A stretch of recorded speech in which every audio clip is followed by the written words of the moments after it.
racing here. Yeah, let's go red, yellow. Yeah. Absolutely. All right. You ready? Let's count it down here. 10, 9, 8, 7, 6, 5, 4, 3, 2, 1. Green flag. Green We're flag off is and out, running. Steve. Look at this. 4 wide right there. Corey Neal going for the lead. Corey Neal's going to carry him off into turn number 1. Corey Neal got a great jump on the inside. Steve started inside of that second row. Look at Howard Willis as well. Down on the inside of turn number 2. Neal, we've got one dead in the water already. This is going to get interesting, ladies and gentlemen. 283 is broken. Our leaders already started to come back. Oh, they got a car spinning. Corey Neal is coming around. We've already got a car around here in turn number 4. We got a car dead here on the front straightaway. Now, don't worry about the rear. Here comes the Super Wrecker. Oh, look at this. 43 is smoking. Last year, he was one of the cars out here to win the race. Man, already got lots of action all over the racetrack, ladies and gentlemen. Of course, just a couple laps in the books right now. Actually, about a lap and a half. If we can find Corey and Howard, should be negotiating the backstretch. Looks like they're both coming off of turn number 2.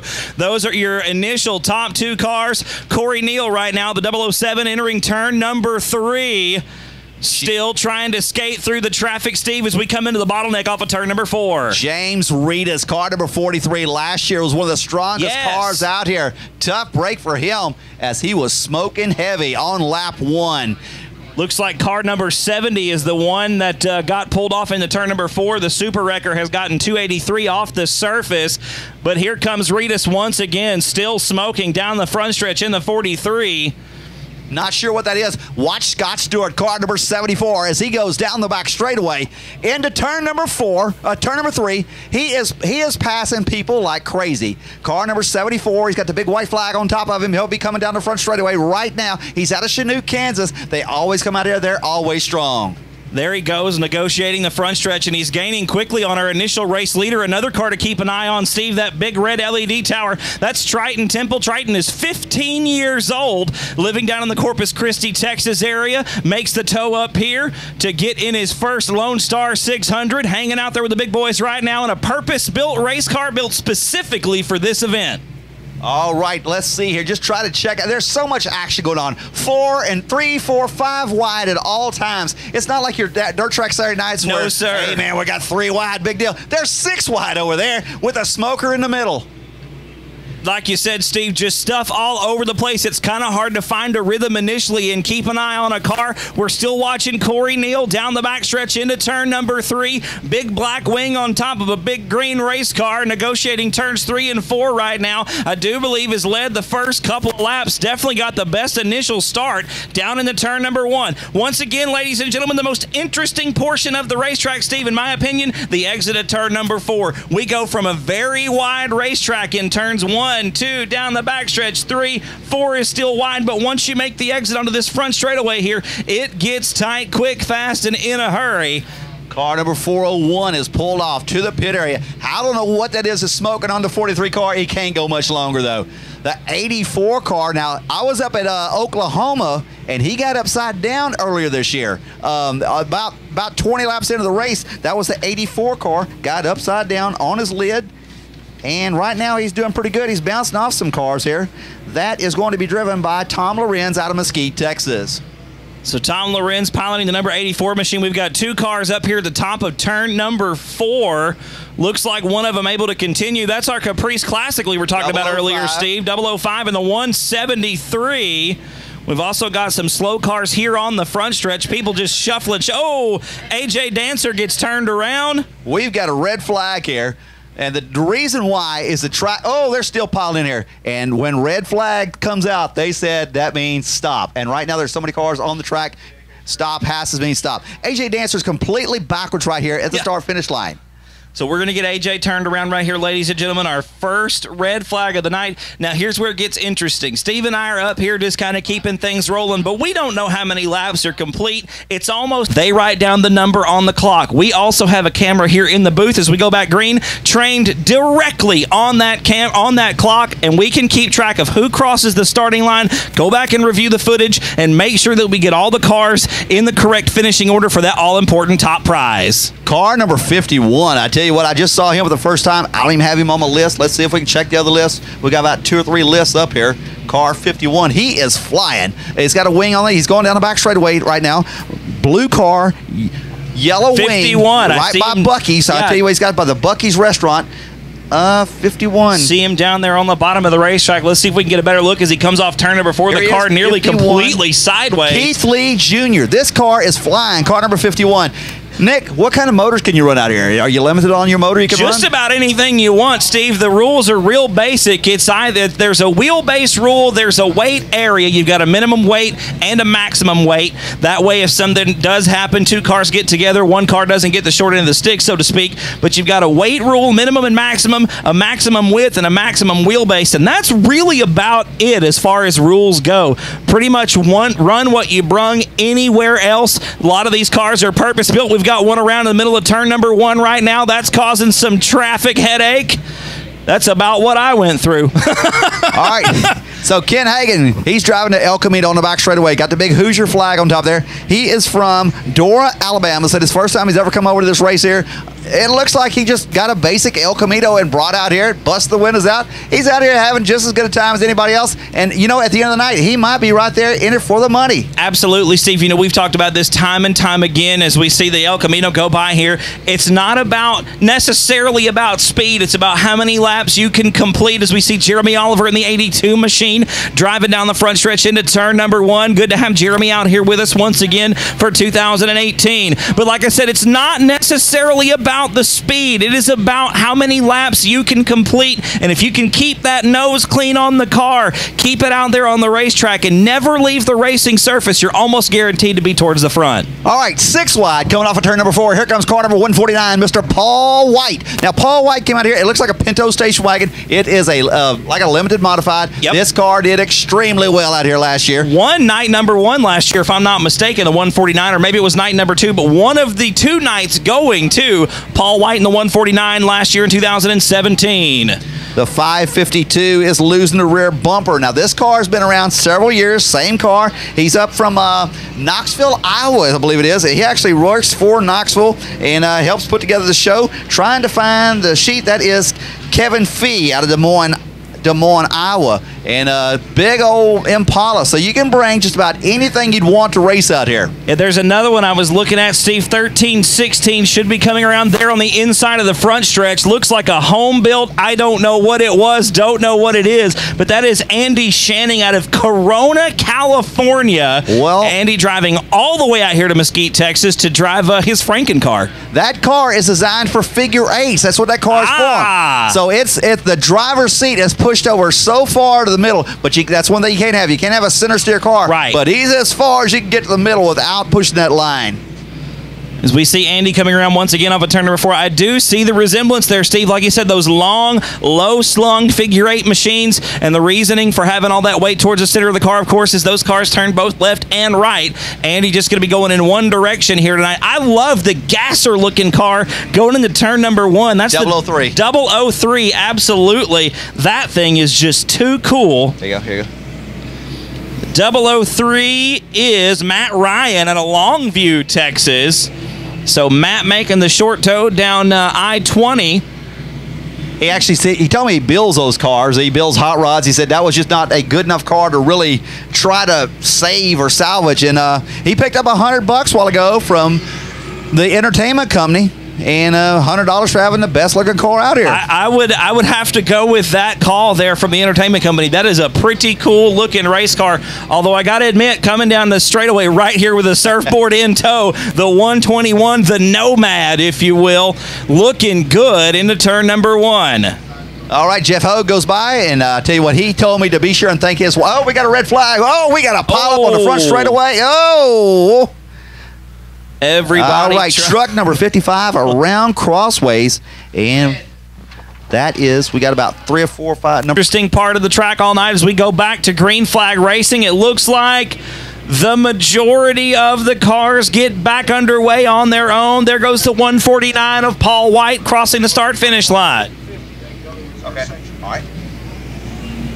All right, we're back up and running here, and I tell you what, it's the Mayhem, check out the 408 car. He is flying down the inside. He goes to the inside of the 51. He's always fast every year. That can't be the same car. That is David Irvin, according to the sheet we've got here. Oh, we've got a couple getting together there in turn number 1. We've got one dead in the water at the bottom of the first corner. Can't make a number out on him, but he's got some company coming to him right now. Yeah, we got another one going through the infield. Cars trying to get around. I tell you what. Here comes the wrecker. Here comes the cavalry. Scanning the racetrack ahead of you, ladies and gentlemen, is key in an event such as this with so many race cars on the racetrack, like I said. And so, and it looks like the car gets refired just as the wrecker approaches. Just like Saturday night when the yellow flag flies. Absolutely. Hey. It's magic. It's magic, Steve. 283 is off the track. He pulls into the infield and trying to find who that is. Car number 283 off the track. Justin Frederick in the 283 car. It's a father and son team out here, and it looks like he just pulled out through the infield. He'll join back on the back straightaway. Absolutely. Looks like Justin got it back underway. We've got still good action all around. Oh, and the car gets into the wrecker. Whoa! And that is going to give us a red flag. Don't mess the wrecker. The wrecker. We haven't had a chance to talk about him. Watch him. Let's see if he's going to be able to take off. Yep, he's up and running. It's always scary on that initial fire off. Absolutely. Is it going to start? I don't really know. Maybe, maybe not. Over there in turn number 2 at the top, the 441 machine. That is Joey Heineman. Once again, South Texas racer, regular competitor over at I-37 Speedway. Looks like we got 2 cars dead in the water. The 78 at the bottom of turn number 4 and the 83 at the top of turn number 4. That's Jeremy Oliver's 83 car. At the top of turn number 4, I tell you what, there has got to be no worse feeling in a race such as this than the one where you're stopped on the racetrack and you know people are coming behind you. And he just got T-boned. And there it is. He got T-boned by the 140 car. Here comes the wrecker trying to get him off the track. Push truck going to be approaching. Now look at this. Here comes a 140 car or 401 car that hit him. No damage at all, that thing. He's still going. Nothing at all. Clean and green. Still, there's Joe Spillman back on the racetrack. The 281 machine just crossing the start-finish line over into turn number 1. Lots of fast race cars. I tell you what, a track this size, and some of these cars, Steve, are basically race cars. We've had this discussion a couple times already tonight. Some of them are race cars, and they are fast machines out here on the big, wide Devil's Bowl Speedway. Ken Boatman, car number 95, goes off into turn number 3, into 4. Now, Ken's got the Lightning McQueen machine. He'll come down the front straight area right now. Look at this. He's got this thing hooked up. He goes down to the bottom of the track. He's got the safety cone on top there so his spotter can spot him. I think you should almost give an award for the coolest event. That's something exactly Brad said don't do right there. At the driver's meeting, he said if your car is going 5 miles an hour down the through turns 3 and 4, you're not going to make it down the front straightaway. But guess what? Here comes the wrecker once again. That's right. And once again, that bottleneck making things interesting. We do have a car stopped up at the top of the racetrack. Ladies and gentlemen, looks like the wrecker here to push it off. And we're going to keep everybody rolling around it. Looks like the 801 machine. That is Ron Neek. N-E-I-C. So Ron getting the bump start off of turn number 1. Going to take it back to the pit area. Once again, Triton Temple, that bright red LED pole, basically, or antenna, hanging off the back of that race car. Once again, Triton coming to you from the Corpus Christi, Texas area. Regular competitor at I-37 Speedway. Also races go-karts there at L87. Good to have Triton out here with us this weekend. The 55 truck, a while ago, he got a wreck on the front straightaway. Yeah. Had some pretty bad damage. So, let's see, Nick Tridell tore off the whole entire side of the truck. He's back out there racing with us. I just saw him. It's going to be kind of hard to spot him. There he comes right here. No sheet metal, but you know what? The truck is back out there and running. That's what this whole thing's about. Absolutely, making laps. Brother. Absolutely. That is it. If you have to leave the racing surface, the name of the game is to get back out as quick as you can. Back out onto the racetrack and make these laps. The more laps you can make, the closer you're going to be towards the front. And I just love the combination of race cars that we have out here. We've got limited modifieds and basically street stock, like bone stock cars out here with no windows and a cage, and pickup trucks and asphalt cars that have been converted over to dirt. A lot of great action. We got kind of a big gaggle down here on the front stretch, a little bit of a bang 'em up, crash 'em up down there at the bottom of turn number 1, and it looks like our gasser, the 003 machine, making a hasty exit off the top of turn number 1. Scores. Please keep your cards down unless you are on a blue lap. Unless you are on a blue square lap, please keep your cards down. So, man, it's nothing to go 4 and 5 all the way around the track. This my guy here. I met him a while ago. We got to tire some off. The 228. That's Gary. It's a crazy name. Gerardo Gutierrez. Oh, we got a red flag. Got a red flag coming out, ladies and gentlemen. In Texas and Louisiana, man, there's anywhere from 6 to 8 every weekend of the season that are available in our on-demand section. Of course, we have select live broadcasts like we're doing right now. Once again, thanks to those of you at home who are tuning in and watching with us. And we also want to thank each and every one of you fine folks in the grandstand for being out here in Mesquite, Texas on a fine Friday night here at the Devil's Bowl Speedway. We are getting the 5511. That is Mart Wampler. What a name. Mart Wampler off the racetrack right now. We are back under a red-yellow condition, so we're going to try to clear some things up. But, yeah, raceontexas.com. Like I said, we cover racing all over the state of Texas and into western Louisiana.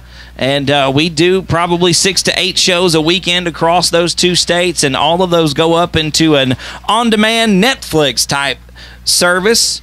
For $9.99 a month, you can get access to all of those on-demand races. As we go back green, smartphone, smart TV, laptops, desktops, you name it, just about you can watch it on there. As we go back green flag racing, the 96, dead in the water, Steven, turn number 1, gets it fired back up and underway. First time I'm going to talk about him all night. Watch that car, number 70 on the back straightaway, Sonny Hunt. He picks off 3, 4, 5, 6 cars. Got a car dead on the back straightaway. That's Gary Guerrero's.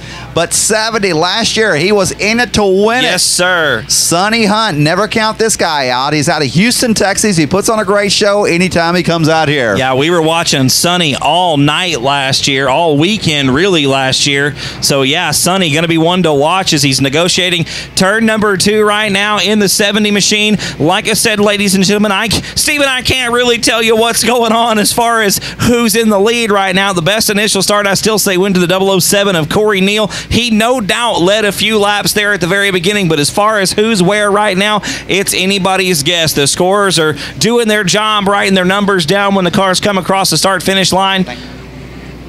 And we are trying to keep things rolling here back under green flag condition.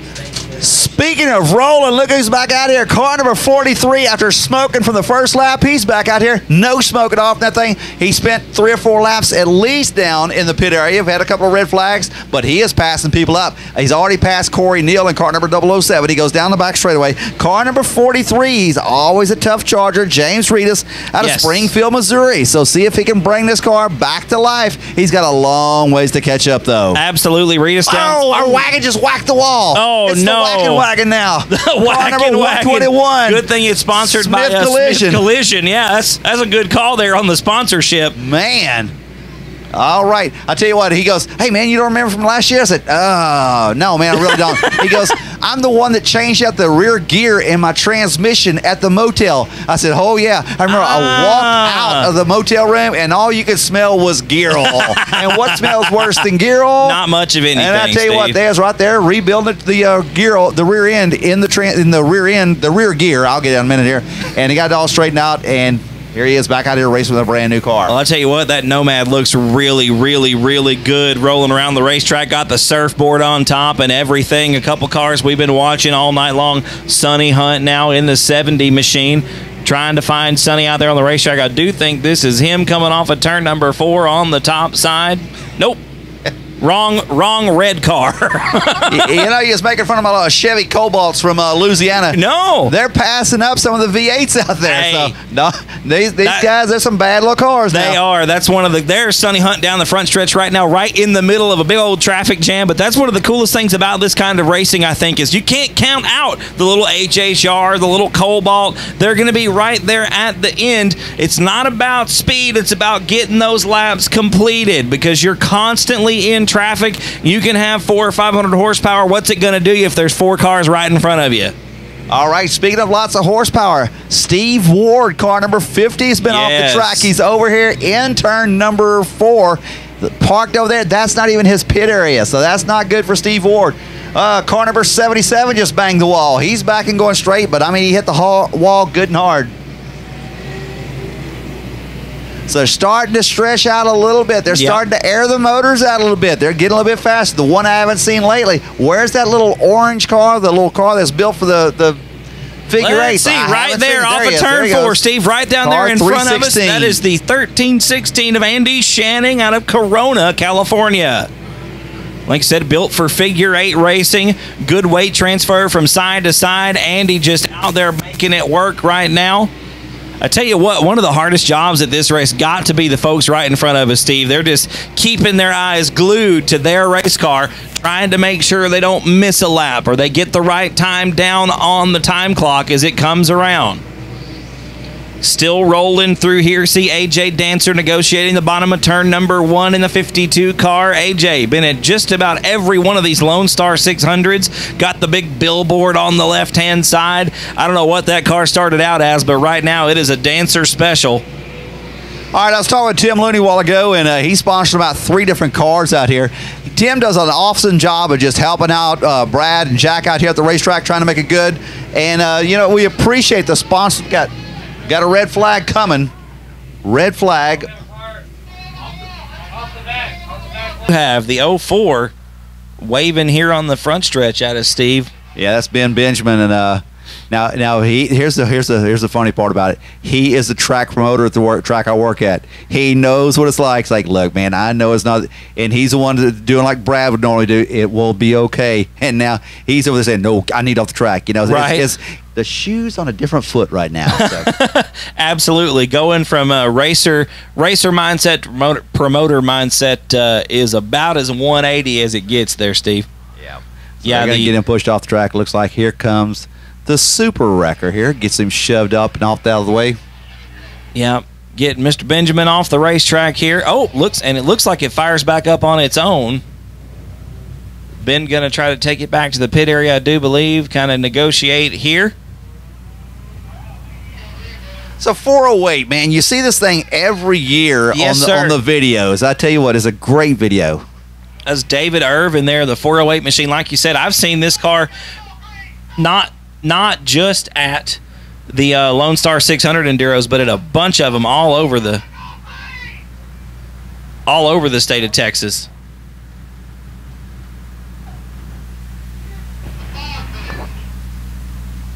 All right, trying to get the track all cleared up. We're going green. We're green flag racing. All right, so 43, after smoking so hard, he's out there running pretty good right now, looking really good, as a matter of fact. Whatever was going on with it, Steve, they got it figured out, that's for sure. That's Reedus in the 43 machine. Got it figured out. That car is rolling down the backstretch right now into turn number 3. Car number 28, that is Mark Rose out of Dorchester, Nebraska. Wait, not Nebraska. We'll get him straightened out here in a second here. Dorchester, Wisconsin. You got to get the right state. He was out here I think the last 3 or 4 years, and he's got his car. I was talking to him earlier. He said that he has raced 50 times this season. He drives a late model, and so this is just his fun time right here. Golly, I tell you what, that is a lot of time in the shop. A lot of money out your pocket and a lot of time on the racetrack, Steve. You and I know just as well. I mean, I've probably called 50 races this year, and I'm exhausted from it by the end of the season, and I don't even have a car to work on. I can't imagine what these guys and these ladies and gentlemen race car drivers put themselves through just for really our entertainment. We're here to watch what they do. Of course, they're having a good time, but they're here to put on a show for us, and right now that's exactly what they're doing, Steve. Mark Warren, car number 28, comes around here, 29.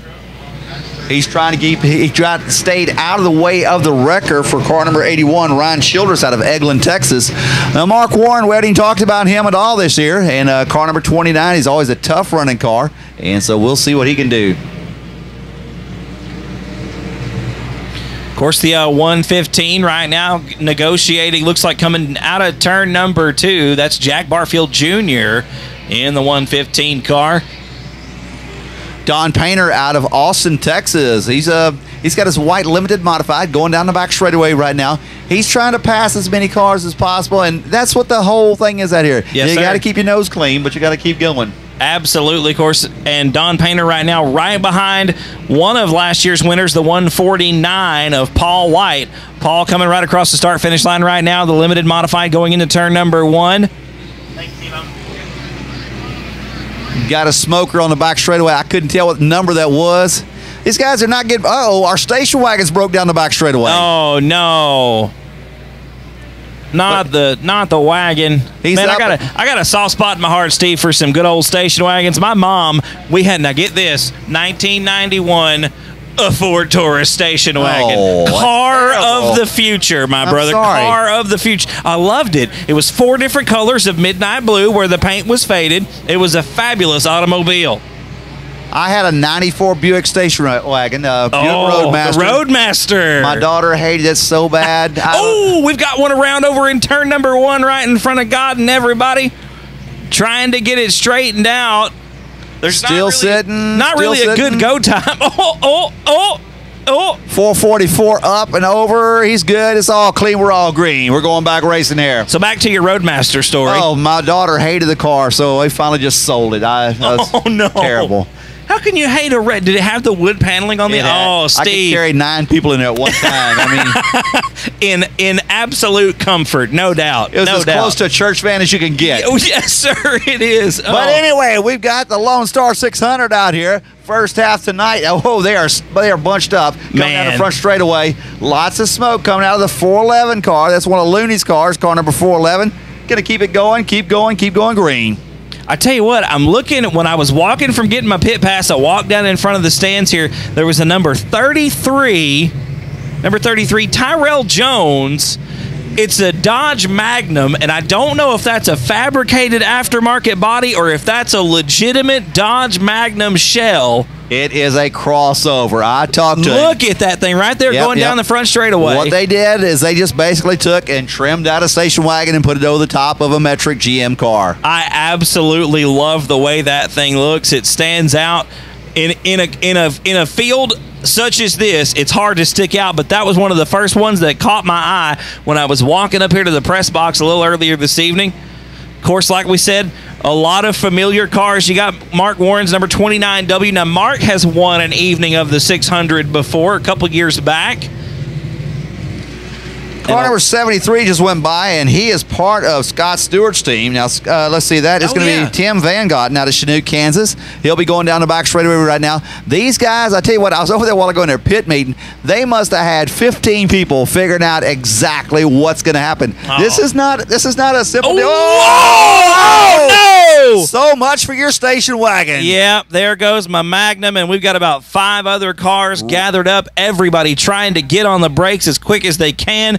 The 1-7 back green flag racing. Look at Hogue, car number 97. Wow. He's making up some time right here. Boy, Jeff Hogue inside. Wasting no time on the start there, Steve. Getting as many cars as he possibly can. We've got 51 throwing their sign up. A 35 coming up. That's going to be for lap number 50, ladies and gentlemen. All right, so now we got to find the 51 car. 10 car and the 149 also on lap number 50. Look, a bunch of cars popping up lap 50. Sonny Hunt, Howard Willis right there. The 441, Joey Heineman. The 711, the 115, Jack Barfield Jr.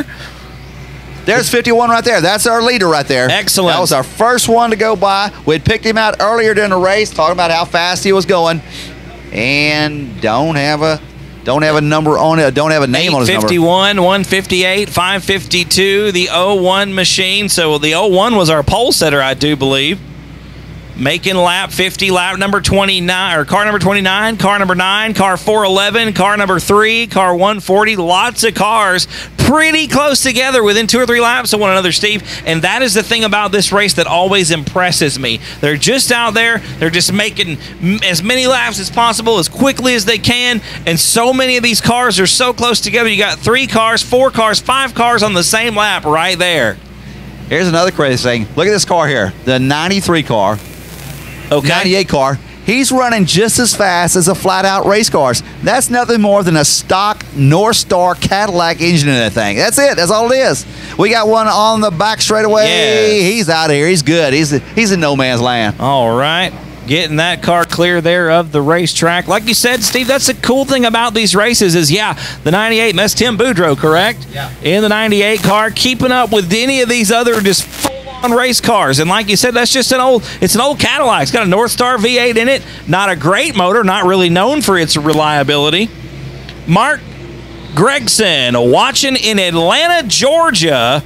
Thanks so much tuning in tonight, Mr. Gregson. We appreciate you watching here at Race On Texas. Of course, you can also send you can send Nick Robbins, that's me, a personal message on Facebook. We'll give you a shout out over the broadcast here. But right now, Mark Gregson tuning in from Atlanta, Georgia. Steve, we got a big group of cars going down the backstretch right now. I don't know that any of AJ Dancer's right in the middle of it, Yes. and watch us. He's not only in the middle, he's passing up cars. Absolutely. And this thing here, he has modified the wing. Up, big time, right on the front straightaway, red flag. That's a 96 machine and the 161, and there's another little gaggle. Steve, I'll try to get these up on the... All right, trying to get our lineup here taped up here. Hogue kind of moving it way up here. Got a red, yellow right now.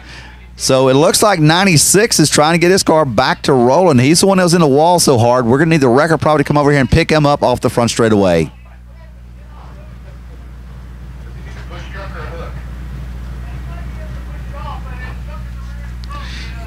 Hey, real quick, you our spotters, do we have anybody at lap 55? Lap 55. Car, oh, man. Go to 60. Lap 60. Anybody on lap 60? No. Oh, lap 57, 56.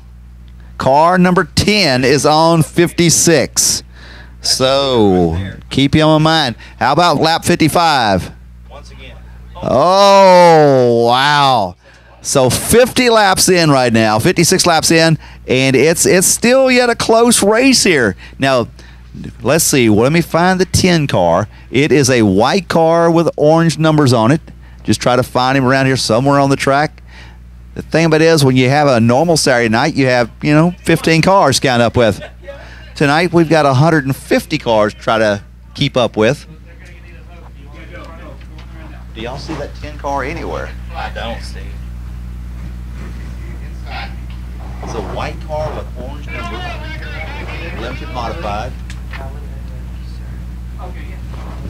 Don't let me put these in your way.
All right, trying to find the cars that are still broke down the track, and it's looking pretty good. Old Paul White car number 149 coming out of turn number 4 right now. Always a strong running car. Right behind him, that's a fast car too. That's a blue and yellow car. I can't see the number on him right now. It's 51. Is I think it 51? that's our 51 car. Yeah. He was running tough while ago. So we're going to see what's going to happen here. Sonny Hunt, car number 70, the red and white Nova. This car has got many laps on out here.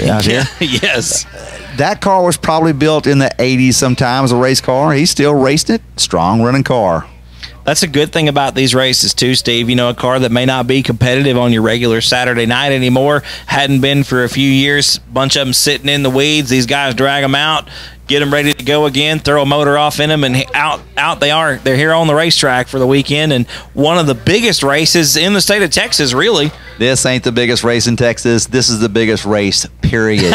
This is. Hey, and on top of that, I don't know what y'all seeing on Race on Texas right now at home, but man, look how clear that photo is, man. Absolutely. That is cool. I had no idea how clear the clarity on these photos are. Want to give a big shout out right now to Tyler Kirk watching at home. Had the best looking car here last year. They're building a new one. They're going to be back next year. Tyler with Ragged Edge Motorsports. This was the Hurricane Harvey relief wrap that we had last year. Tyler watching at home tonight. Thank you so much, Tyler, for your support. Steve, we're back underway, brother. Oh, not no. Rolling.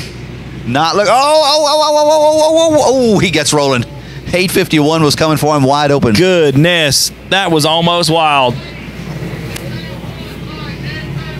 Oh, we do have a car dead in turn number 1, right there in the middle. Let me see if I can make a number out on that car real quick. Nope, but we're rolling again. That's the 174. You know, you said a while ago we had an oil streak down the front straightaway. That oil streak is still on the front straightaway. It is. It's still there. Spot. Yes, sir. I don't know if there's new oil being added to the streak or if we're just trying to run it in.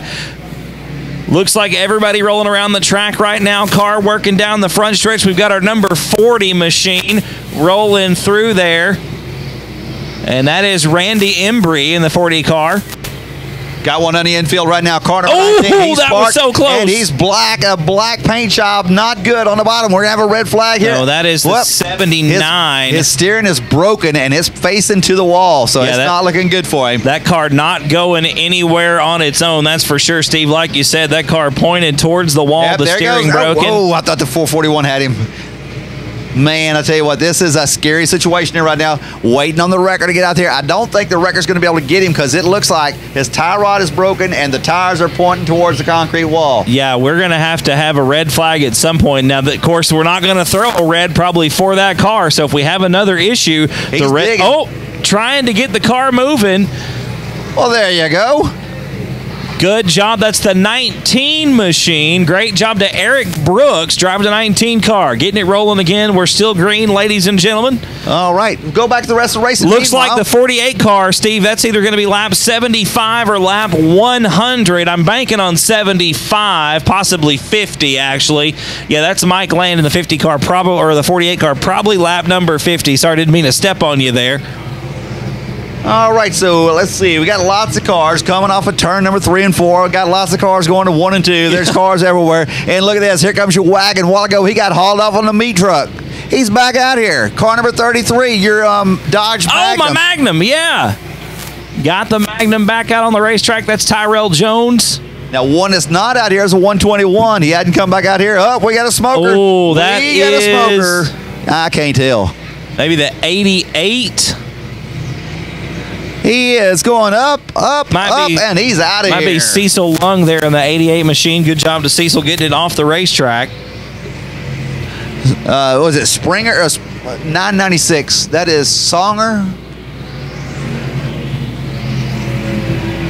Yeah, Jamie Songer, third Jamie from Songer. the top there, yeah. Jamie, he promotes these races up in the Midwest, and so he gets to come down here and have a little bit of enjoyment, get to do a little bit of racing when he comes down here. Have a little bit of fun time, absolutely. Now, I know this is true for you too, but I talk to a lot of these guys between the days, and you know, a bunch of these racers will tell you, hey, this is the most fun I have all season. I just slap something together, I come out here, I don't have a lot of money in it. If it runs, great. If I win, awesome. If it doesn't and I don't, I'm still having a great time.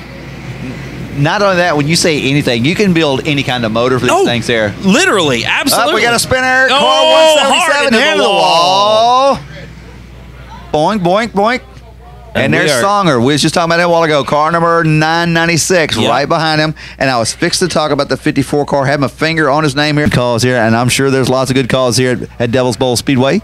So looking forward to we'll be having that here coming up here at our halfway point. Yeah, definitely, folks. Grab you a 50-50 ticket. Like I said, half that money going to go home with one of you, the race fans. I got a word, Steve, just a moment ago on what happened to Mike Meeks Jr., our 42 car that went for a wild ride. His, let's call it the directional input device, Joseph Casper, sorry. But the directional input device dislodged itself from its resting place. And what exactly would that be called in layman's term? Oh, the steering wheel came off. Of course. The steering wheel came off there, Steve. Yeah, that's not good. That's never good. Never good. No, at that point, you're just kind of there. All right, so they're getting Marcel Green out of here. He's got a flat. They're saying, get out of here. Go change your tire. Get the 33 out of the way there. Let Marcel Green get back to the pit area. Get that right rear changed. We thought 33 was gone a while ago, man. I mean, he was he got hauled off a while ago. He got smoked in one of those pile 'em ups there on the front stretch. Our 33, that's Jones, Tyrell Jones in the 33 car. Boys d'Arc, Missouri, man. That's a long ways to pull down here. Yes, sir, it is. That's Dave Carl. He's out of Phoenix, Arizona. So 2 of your Arizona cars right here on the front straightaway have been taken out. The 165, I believe it was a while ago, and now 177 of Dave Carl. Tough break for Dave there. The 177 machine, I do believe he got into the inside wall pretty good there. That's what took out the left front. Looks like the steering damaged the car. The tires pointed to the left on the front of the vehicle. We are going to get the track cleared here in just a moment, ladies and gentlemen. We're under a red-yellow condition right now. Once again, for those of you watching at home, those of you in the stands that may not have heard us a moment ago, under a red-yellow condition, you are not to move unless told to do so. So we're going to keep everybody stationary, just trying to get some cars, make sure everybody's... Oh, we're back underway. We are green flag. All right, so lots of sheet metal starting to fly off these vehicles here. Yeah. 55 truck, no sheet metal left on him. What gets bad is when you have all the vehicles with no sheet metal. You can't see nothing at all. Right. You're exactly right, Steve. Paul White, car number 149, down the front straightaway, gets his car up and going.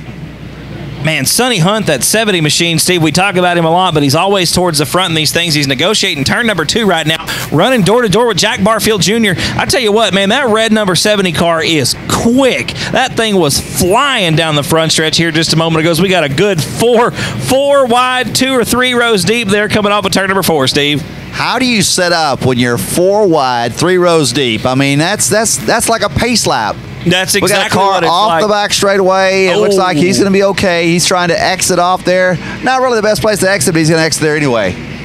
Looks like that may have been the 82. 82's Jeremy Oliver. So Jeremy back into the pit area. Once again, still rolling here. Howard Willis, we ain't talked about him in a while. Car number 23 as he goes down the front straightaway. I said, Howard, where are you from? He said, just say Houston. And I said, all right, so you're going to be from just Houston. Howard on the back straightaway. Now, he went up to Oklahoma, and he was doing really good at that race earlier this year, and he finally blew up his motor. But he said it wasn't no big deal. It's just no junker they put together. But he's got it back out here rolling pretty good. Car number 23, Howard Willis out of Houston, Texas. That's just Houston. Just Houston. Just outside of regular Houston is just Houston. But no, Howard Willis, like you said, Steve, one to always watch. The 23 machine. I mean, he's passing a lot of cars down the backstretch. Once again, Howard has run a lot of these Enduros that I've either called or watched at home, and always one to keep your eyes on. Even if the car's off the racetrack for a few laps, Howard gets it back out there and tries to make them up one right after the other, and is definitely going to be a contender here in the later stages. A 33 car, Tyrell Jones, working into turn number 1 in the middle of a race car sandwich right now, 3 wide through turns 1 and 2. You know what's crazy about this race here is at your local Saturday night race, yes, sir, a 15-lap feature, you have 17 cautions.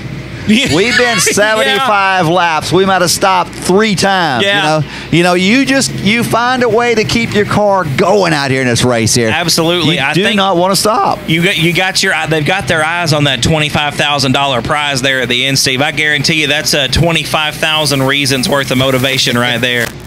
I don't know what I'd do if I had $25,000. I tell you, man, it would be cool to just. Who knows? I'd like to know what these. I'm going to go around tomorrow and find out what these guys spent their money on. I like it. I can think of a few things to do with $25,000. Got some student loans to pay off. Got some property taxes to pay off. You know, practical things. I don't know that it would go to those, but I got some things for it for sure. We were talking about Howard a while ago. I just watched him pass cars on the high side, dive to the bottom, and here he does it once again. He's going back to the inside. He's going all the way to the bottom, and we'll see if he's going to go back up the top. I've been looking around trying to find the 10 car because that is one of your current leaders, and I cannot find him. That was our leader. There Looks he like is. Right Oh, there. That's Jack Barfield. Yeah, it is. It's. Oh no! Oh no! Oh, hard 62 into the wall back there, Steve. Yeah, that's going to be car number 62. Went up on two wheels. Looked like Joey Chitwood.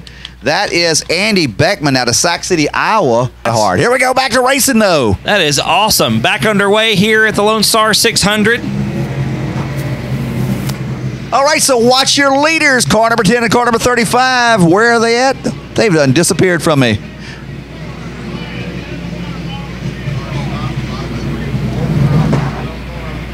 Benjamin broken over here in turn number 3. Yep. Looks like Benjamin down there at the bottom of turns 3 and 4. Oh, well, there's our leaders right there.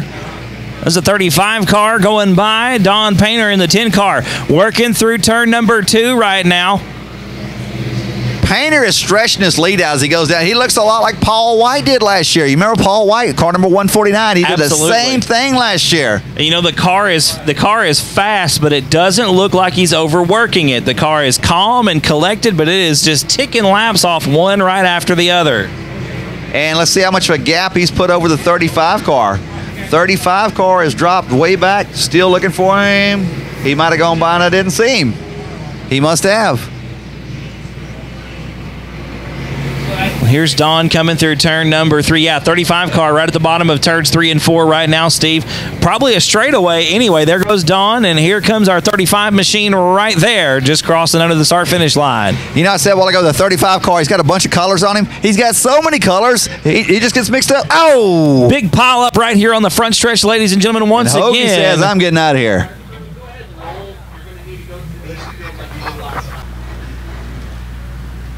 That's the horn for Randy. The train horn.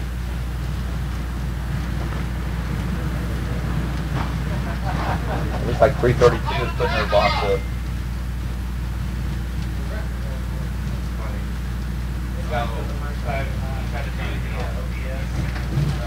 All right, so Sonny Hunt, car number 70, sitting over here all by himself. Got a clean little area. Mark Stewart, car number 74 right behind him. The 10 car, one of your current leaders right behind him. Talking about cars right now in turn number 3. Car number 003. That car picked up $100 from Tim Looney and the entertainment company. For that's a Matt Ryan out of Longview, Texas. He said he builds street rods. Car number, I believe, is 26. Let's see, or 1126. That is Dean Abbey out of Roanoke, Texas. I think so.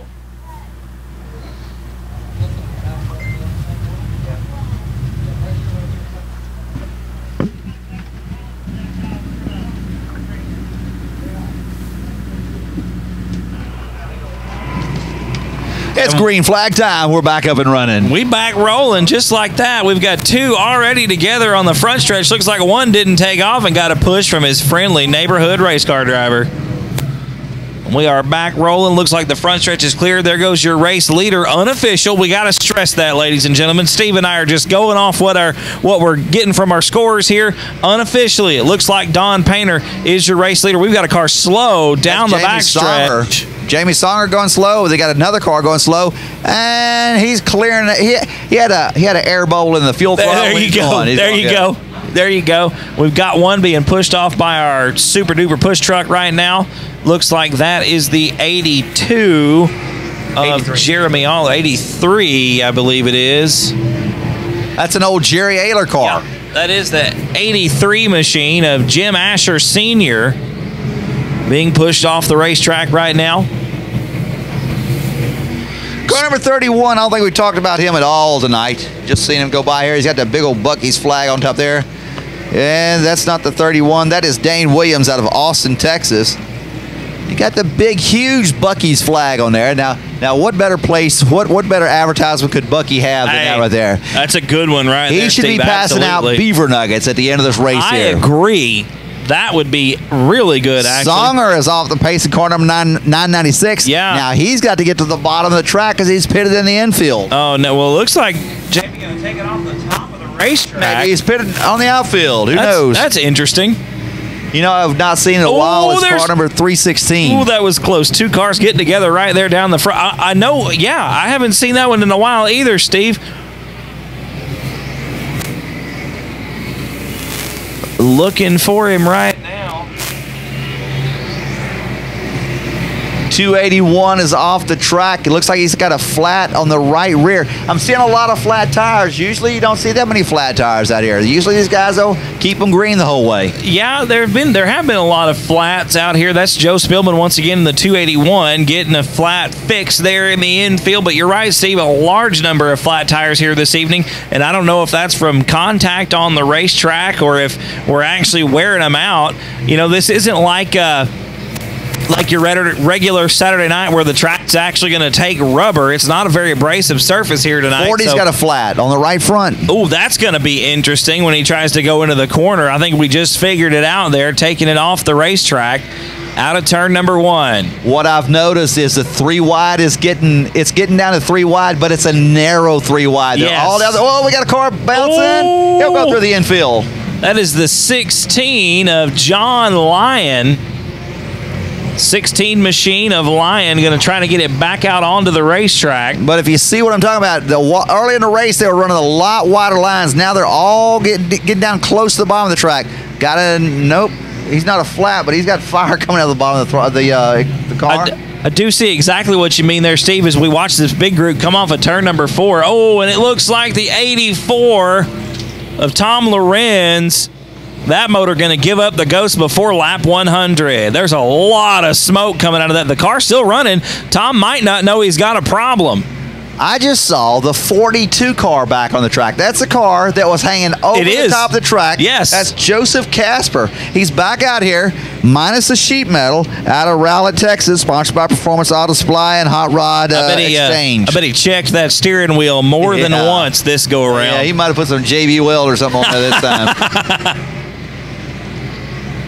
Oh, our station wagon's back out there. The 717, Landon Fraley, back out on the racetrack after having a little bit earlier. To tell you what, race fans, we're looking down to the I'm looking down to the scorer section right now. The next signs we see popping up, Steve, going to be lap number 100. Oh, we're round. Oh, right here in front of a big group of cars. Our leader was caught up in that one, makes it through. Red flag all over the track. This car here. He was telling me that it just stiffens the suspension up so much. That's what he wants.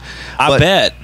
Another thing about it, let's say like a car was to get in front of him, it's just going to launch that thing over him until he gets that camper top that he's got mounted on top of there for a wing. But that is a purpose-built car. And you see a lot of that out here, and I really like that about these things. And like I said, some of these are older race cars that haven't been on the track in years. But yeah, AJ's got that thing probably just as stiff as you can possibly make that car, tying everything in all together. It's pretty cool to see what these drivers do out here. And just as we talk about him, Stevie's dead in the water on the start. AJ gets it fired back up, but lost precious ground there. Look at Don Painter, our unofficial leader, down the backstretch into turn number 3, working through some traffic right now. Boy, that 10 car just gets up and goes. That thing is hauling here at Devil's Bowl tonight.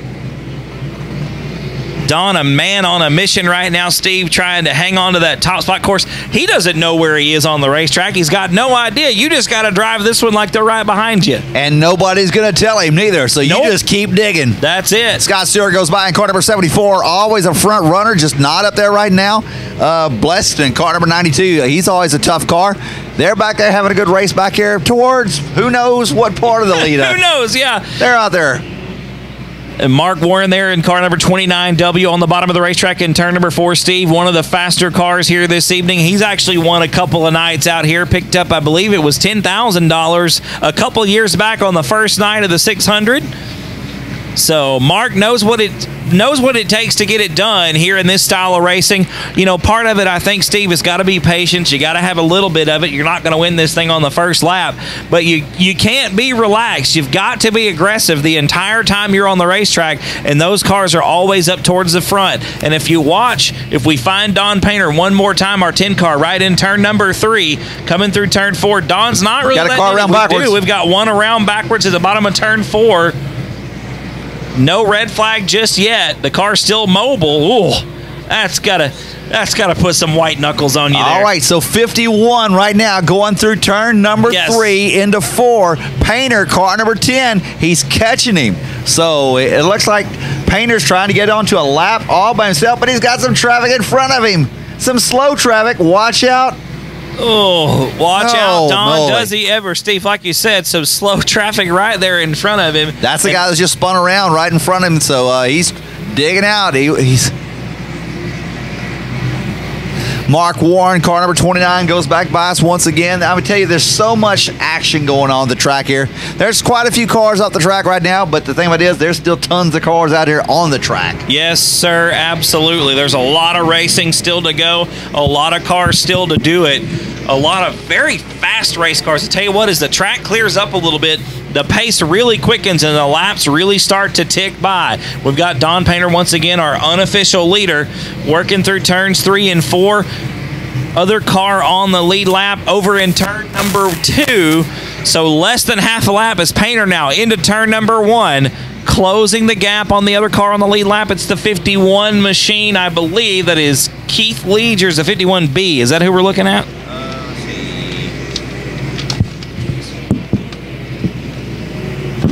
I don't know. I had him over in turn number 2 right now. That is. Let me see if there's another small number on that thing. We'll find him with the sight goggles here. No, looks like just a 51.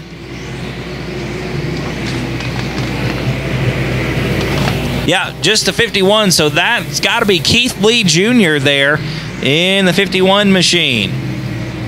on front straightaway here. Oh, no, we got one around. Here we It's go, a 16 car. There's a red flag for sure. Oh, man. Big pile up on the front stretch once again. Oh, Corey Neal involved. Yep. 42 involved. 42 was the one. Where is he at? Tim Boudreau, the UPS delivery guy. Let's see. He got to deliver the ball to the 50-yard line last year for the Dallas Cowboys. I mean, this guy gets to do some cool stuff. I don't even see this thing. Cadillac North Star, car number 98. Where is he at? I think Tim's over in turn number 3 or 4. We'll see here. Yeah, right top of turn number 4. We've come back green at the flag stand now. Tim Boudreau. A 4-door Cadillac. Right there towards the front of this thing. I tell you what, if the UPS man could deliver that $25,000 package back home to his house, the Boudreau boudoir, that would be great. Look at this. There's 51. That's one of your fast cars. That's our leader. Look at Boudreau. He's right with him. The 51 car is our only car on the lead lap right now. And then there's a gaggle of them right behind him, less than a lap down, really. Sonny Hunt, car number 70. He's one of those that's in the top 10 that we know of right now. Along with him, car number 35, Devin Smith out of Lake City, Iowa. And Sonny Hunt and Paul White right there together in turn number 2 right now. White going to make the move around the outside of the 149 car, picking up, I believe it was Saturday night last year in 2017. And White, a man on the move right now in the 149 car, Steve. Watch for that 35 car. He's one of the top 10 cars. Can't find him. He's out there somewhere. Right there off of turn number 4. I was talking to him a while ago. He's a pig farmer. Has 13,000 pigs he's responsible for. Gosh, that's a lot of Wilburs. Uh-oh. He's down here at Devil's Bowl Speedway. Who's taking care of the pigs? We got one off the top of the track. Red light. We got one. Hey, we're green already. That didn't last long. Here we go. All right, they're slow getting back up to pace. They'll cut up. Who's they got off the pace? Car number 061. How do you even come up with a number like that? That's Rick Lampy. Rick Lampy in the 061 machine we were just looking at there. 78 slow. He's got a flat on the right front, it looks like. 761. Yeah, that's going to make it difficult to turn left. 761. He's going up and out. He's going out of that. Troy Cook there in the 761. Looks like we're still rolling here on the racetrack. The 55, the pickup truck 55 of Nick Riddell. Getting rolling again. 43 is off the pace. Oh, once again. That is James Reedus off the pace. James Reedus, we talked about him so much last year. He was right up towards the front of this thing. Oh, we've got a couple cars. Looks like maybe we're crossing lap number 100, possibly. I don't know. 29, Mark Warren over there.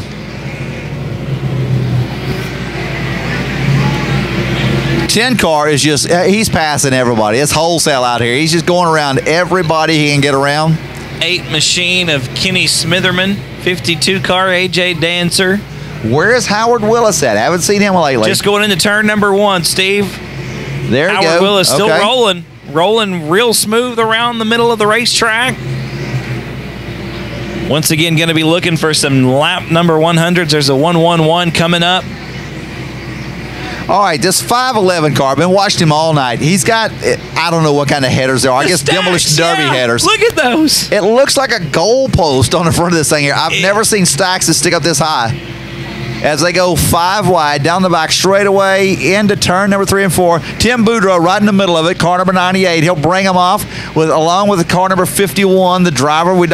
I did not get the driver's name on car number 51. Corey Neal's card coming up there in the air. We got some good close quarters racing over in turn number 2. AJ Dancer. 2G off the back straightaway. He'll pull to the infield along with the 22 car. You know, you're supposed to only enter the track, I think, at the end of the front straightaway and come on the pit area. Now, this isn't the only pit area. There's a pit area that's twice the size of this pit area that's on the back side of the track. It's crazy how much stuff is going on, and everything here is a hot pit. So do not bring your kids here and say, you go hang out in the pit area. It's a hot pit area everywhere you look. Yes. Always got to be on a swivel back there in the pit area for sure, because like you said, Steve, anywhere and everywhere you can get a jack underneath it, you are good to go. Still rolling here, a little bit of a lull as the cars get spread out. Oh, we've got one around in turn number 4. That's our station wagon. It's a 717 over in turn 3. And we'll see if he can keep it clean and green. Looks like the motor's not going to fire. The wrecker's going over there by him. Everybody's pretty much made a lap by him now. Here comes the wrecker. He might just come up there and shove him the opposite direction, get him out of here. Trying to get it turned around. The car not coming back to life. We've got one stopped at the top of turn number 3 as well, right alongside the concrete. See if I can get a number off the station wagon's rolling. The station wagon is up, and he's out of here. There we go. Got the 717 Keep fired the race going. back up, back underway. Let's see if we can get him turned around and face it in the right direction. Mike Land, car number 48, your buddy from, I think you said, down in the Waco area. Yes, sir. He's back out on the track here. Missed about half the sheet metal, but you just keep digging.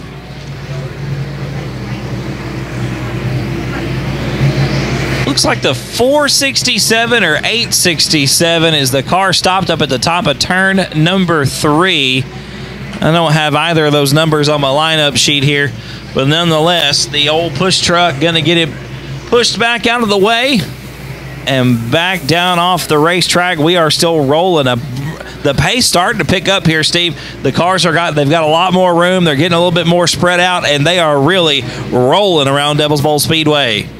Oh, there's Don Painter in the infield, Steve. Yeah, he could be coming in for gas. Who knows? This is your leader. This is some big stuff here. And here comes the crew. Go over there to work on him as quick as possible. See what the deal is here. Don Painter, he's been running out front in car number 10. That was the 801 that was stopped over there in turn number 3. That's Ron Neek. All right, car number 28 out of Dorchester, Wisconsin, starting to smoke a little bit. Oh, there's our 408 car is down in the bottom of the racetrack, Steve. I guess you'd call it the apron. That's the 408 of David Irwin. Blue and yellow modified type car. Unfortunately for Don Painter, it looks like the hood may be about to come up on the 10 machine. The crew doesn't seem to be in any big hurry. They're actually unfurling the flag on the back. That's not a good sign when you're taking the time to unfurl the flag. No, so not good for Don Painter. That's the best you can do is straighten out your flag on the race car. You're right. That is not a good sign for Don Painter, and that is a tough break for the Benjamin driver out on the of hook Austin. again as they bring him down the front straightaway. Oh, man, look at the front wheel in this thing here. He has broken a steering knuckle. That cannot be an easy push right there. No, sir, and you're right. That knuckle is gone there, Steve. But you know what? I give him 15 minutes. He'll be back out here. Oh, I'm sure he will be. You know they've got spare parts back there in the pit area. They'll get it back. Mr. Benjamin, get it back to the pit area, get it fixed, and get it right back out here on the racetrack. We're still rolling pretty good around Devil's Bowl Speedway. Got to be coming close to that 150 lap mark sometime soon here, Steve. Our station wagon back in here digging in the middle. I'm going to find this guy's name out tomorrow here. Car number 717. 17. As a matter of fact, I'm going to the O'Reilly's tomorrow. I'm buying some paint. I'm going to paint some numbers where I can see them. You know it. Some of these are a little bit difficult to see. All right, I've been looking for car number 31, Alyssa Smith. I saw her a while ago go by. I had my finger on her name here because she came from Norco, California. Oh, wow. What a haul. No kidding. So, you know, this race, it just gets bigger and bigger. Oh, man. Tim Boudreau, car number 98, slow on the back straightaway. He was one of your front runners. 408 still sitting at the bottom of the track. So Boudreau might have gotten every bit of that $200 out of that Cadillac. I think you're right, Steve. That might be all she wrote there for Boudreau in the 10 car or the 98 car. But it looks like, speaking of 10 cars, Don Painter back out on the racetrack. Going to be several laps behind now, but he was up towards the front for most of the race, so maybe not too far behind now in the 10 machine. Rolling pretty good. You know, it all adds up to tomorrow night as well, so he might be going for that $5,000 bonus if he doesn't win tonight. Finish out front as far as he can tonight because he's got a few of these cars down for sure a lap, but he's definitely not running as fast as he was. You can see he's getting past as they go 6 wide into turn number 2. Yeah, the car struggling there, the 10 machine. There's our 51 car coming around him now. That was the only car on the lead lap a moment ago. The last lap check we had. There's the 51 car now going into turn number 1. 3 cars wide, about 2 rows deep.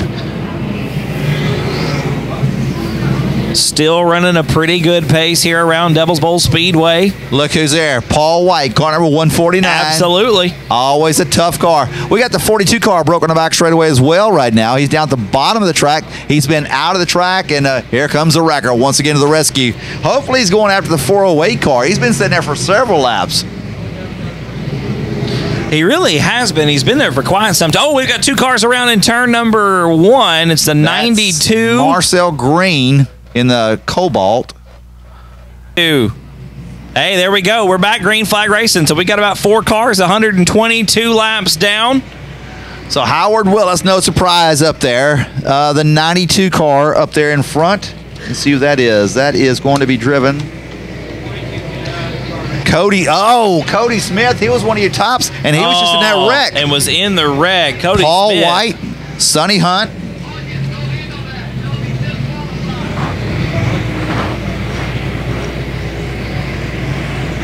All right, so let's see. The OL Camino car number, I think it's 00. He's hanging tough, doing good. He's just standing at the very bottom of the track. 42 still sitting on the back straightaway at the bottom. Scott Stewart goes by in 74. Somebody we ain't talked about much tonight, car number 136, the Cat Daddy. Now this is a 4-cylinder Ford Pinto, 2300. Oh, nice. And that is Alan Lindau out of Longview, Texas. Now this car has got 3,000 laps on it. Our girl from California, she's starting to smoke pretty bad. That's Alyssa Smith out of Norco, California, car number 31. That's a lot of smoke out of that 31 there, Steve. That is not a good sign. We've got a slow car here, the 81 on the front stretch. Yeah, flat right front. 81 car get off the racetrack. That is Ryan Childress in the 81 machine. Ryan trying to get down off the racetrack. There goes Alyssa by one more time. A bunch of smoke still pouring out of the 31 machine. Cody Smith back out, still doing well in the 92 machine after being in a little altercation a few moments ago. The 92 car still rolling and strolling with the rest of them around Devil's Bowl Speedway. All right, so 51 still sitting out front. We're gonna find out who 51 is at the halfway point. I will go down. I will find out who's in 51. It's killing me, man. Well, I mean, yeah, the leader, unofficially the leader, and we don't know his name. One of Steve Ward's cars, car number 150, that goes by there. Now, Steve Ward is out of the race. However, the 150 car is still going. That's going to be driven by Shelby Franks out of Texarkana, Arkansas. It's more Arkansas. And I think the Wards at one time were the promoters of 67, Texarkana 67 Speedway. So definitely a racing family there for sure. Howard Willis still trucking along on the 23 machine entering turn number 1. We got a good gaggle of cars right here on the front stretch going into turn 1. I think 62 with that big orange X on it. He just kicked the nitro or something. I mean, you could hear him in the tower. Did you hear it when it went by too? That's Absolutely. Andy Beckman out of Sac City, Iowa. I don't know where all that extra power came from, but when it came on, I mean, he was going. Nick, next time that X car goes by, I want you to look at the whole entire rear of the car. We got one around at turn number 2. That is the 40 car. Randy Embry, maybe? So it looks like out of Granger, Iowa. Yeah. Let's see if we can find the 62 car around here one more time. Should be there. It is. Oh, it is. It's all rolled up and then contained in there. Oh, we've got another one around. That is maybe the 113. A 40 car gets fired back up. We got a fire under the 113 there. He's fine. Yeah, he's fine. He's good. Got some fuel in the headers there, trying to fire it back up. No big deal. You know, I think it should be a requirement for any new driver to come out here and race with these guys, so to learn how you can fire the cars back up under your own power. Absolutely. And not draw a caution flag. Absolutely. Well, it's still got to be a puckering feeling to be sitting there facing the wrong way on a one-way street with all this traffic coming at you. I know I'd be pinching a hole in that driver's seat right now if it was me, because here they come again. Again, they never stopped. It's just like wide open. Here we come at you. We got a red flag. We had to bring out a stop for him. It's just in a bad location. This won't take long. They'll get him off our company. They picked up a $100 bill from him tonight. I tell you what, Tim Looney just does all kinds of cool things to help out the racers out here. That's Derek Wilson, and he's out of Chanute, Kansas. Sponsored by Young's Welding Designs, Unlimited, RTM Trucking, and Sonic. Good-looking car sitting here.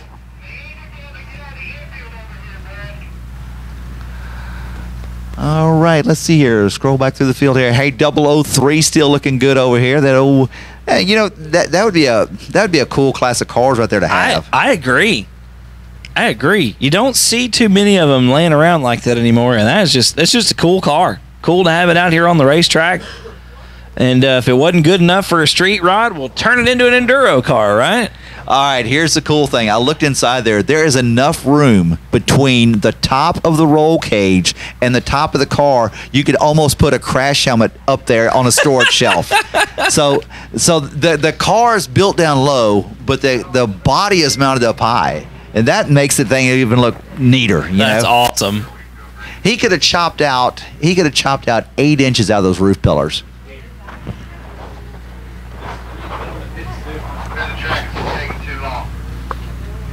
All right, so you people enjoying the Lone Star 600 so far? Oh yeah, a few of you are. All right, if you're enjoying the Lone Star 600 right now, I want you to make some noise. Yeah, that sounds a lot better. The cars are making noise. They're enjoying it. Here we go. Back under green flag conditions here at the Devil's Bowl Speedway, the Lone Star 600. We're close to that halfway mark, Steve. We had a couple cars well over the 120 lap mark, so we're getting there. We're getting close, and the pace just going to get faster, ladies and gentlemen, as the night goes on. We lose a couple more cars. There's going to be more room on the racetrack, and these cars are going to get faster with the increased distance between them. We got one at the top of turn number 1 stopped. It's the 54 car of Tommy Lewis, way up at the top of turn number 1. Looks like the push truck going to get to him. All right, at the halfway point. Now, it might be lap 150, but if we ever have a red flag at lap 146, that's close enough.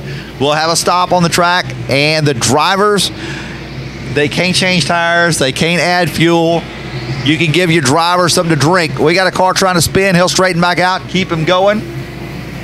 AJ Dancer, car number 42, goes down the front straightaway here into turn numbers 1 and 2. Got that big sail panel up there helping him out as he goes around the track. Here comes Howard Willis, car number 23. The Runt goes down the front straightaway into turn number 1 and 2. Blessington, car number 192, down the front straightaway in the purple, pink, and green car. Well, I'm telling you, the pace is just getting faster and faster and faster as the race goes on. You would think it'd be the other way around. You'd think they'd be slowing down, but as the cars thin out, it allows you to get a little bit faster. Absolutely, Steve. We are picking up the pace here. Like I said, the 62 car rolling around pretty good there into turn number 1. My 33, my Magnum wagon, still out there on the racetrack. I absolutely love it. Shane Buckley out of Douglas, Kansas, car number 96. He was into the front straightaway earlier tonight. He's back out there. He was actually on the record getting hauled out of here. Back out there racing with us. And that's the name of the game in this race. There's so many laps here. Someone's going to miss some laps. There aren't many cars that ever make all 600 laps. Andy Waller is out here in car number 005. It's the old Chevrolet Impala. Probably it might have been a cop car for all we know at one point. He's out of Lamar, Colorado. He's having the time of his life out here, man. Look at this out. Absolutely. Car number 005. That big old bubble ride. You're very right, Steve. It could have been a police car at one point. Big old Impala or Caprice. Looking good out there on the racetrack. I had a really good friend in high school whose mom had one of those big Caprice Classics, and we just called it the boat because that's exactly what it looked like, and that's exactly what it felt like riding in it. The car would lean to one side and lean to the other, but out here making some laps for sure, keeping up with the rest of them. Car number 19 back on the track. I didn't get a chance to talk with him earlier tonight, and that's the one he has broke down the front straightaway. I thought he had front end issues on there. He's back out there turning laps in car number 19. Getting it done. That is Eric Brooks there, the 19 car, down the backstretch into turn number 3. Our 96 car that got smacked the wall pretty good earlier, that is Sean Buckley in the 96 machine. Back out here on the racetrack. I think you just mentioned him a little bit ago, Steve. I thought that car was toast with the way it was tied up into the front stretch concrete there, but back underway and rolling pretty good. We actually just had about 2 seconds of nobody in front of us. That's been very hey, Tim Boudreaux's back out there, car number 98. He's got the old North Star Cadillac. I guarantee it, he called OnStar. OnStar. Sir, what is your situation right now? Can you help me restart this car there, ma'am? Thank you so very much. I need a wrecker over here to turn 3 oh, for man. OnStar. Boudreaux got it back underway in the 98 machine, rolling out there around the racetrack. Don Painter, once again, back underway. One of our early race leaders. Maybe not quite as fast as he was earlier. The car very loose getting into the corner, man. Not at all the way he was driving earlier, man. I mean, that thing was hooked up, and he's loose down the straightaway, get crossways, coming out of the corners. Painter real sideways down in turn number 1 last lap. Let's see if it's any better. Oh, that's the 140 getting into the front stretch retaining wall. On the outside of the racetrack, we're starting to kick up a little bit of dust here around the Devil's Bowl Speedway. It's fine in here, though. I'm fine. Oh, absolutely. No, we're great. Starting to pull some moisture out of the old girl, though. A lot of tires, a lot of laps being made here on the famous half-mile racetrack in Mesquite, Texas, just outside of Dallas. The 62 car, Andy Beckman just rolling the thing around the top side right now, down the backstretch, past about 6 cars coming into turn number 3. And is all over the back of the 136. Is that Alan Lindo? Yeah, that's Alan Lindo in the 136 machine. Randy Embry, car number 40. Cars upside down. All right, here we go. Back green flag racing. Back underway, ladies and gentlemen. Halfway mark just gone by. Green flag comes back out here at Devil's Bowl Speedway. We are on the downhill slope now, and I guarantee you laps going to start ticking off quicker and quicker as the night goes on. The racetrack clearing out just a little bit. The 115 of Jack Barfield Jr. back on the track after some earlier altercations. The 35 car, that is Devin Smith. Car around, the 9 car around. 9 cars, Todd Masterson out of Pflugerville, Texas. We got Nathan Sikora in the N8 facing the wrong way as well. Masterson going to get the 9 car pointed back in the right direction, gets it fired back up and back underway. And Sikora trying to do the same thing in the N8 machine. Going to ease it back off of the racetrack down into the infield just a little bit. We're still green at this point. And red flag gonna come out. We've got a car stopped at the top of the backstretch. We got one at the bottom of turn number 2. We'll get them all straightened back out here. That's the N8 car. Cool looking 54 Chevy. I guess you call it sedan. Who knows? All right, so 19 car. Who's driving that 19 car? That's Eric Brooks out of Enid, Oklahoma. Here we go back, green flag racing. Back underway here one more time. Still, like I said, second half should be ticking by pretty quickly. I tell you what, Alan Lindo out there, the 136 machine, the little Pinto still rolling with these big boys. Maybe a few laps behind everybody, doesn't have quite the power everyone else does, but I tell you what, just out there ticking laps away, man. I don't think that car's left the racetrack yet. Nick, I tell you what, I walked down the front straightaway a while ago. It is wet, it is dry, it is wet, it is dry. It is crazy out there on that track. I mean, it's bad. But I say it's bad, but it's not, because the track is still smooth. Right. I cannot believe how well this track is holding up. You figure right now we've got about a half a racing season on a track right now.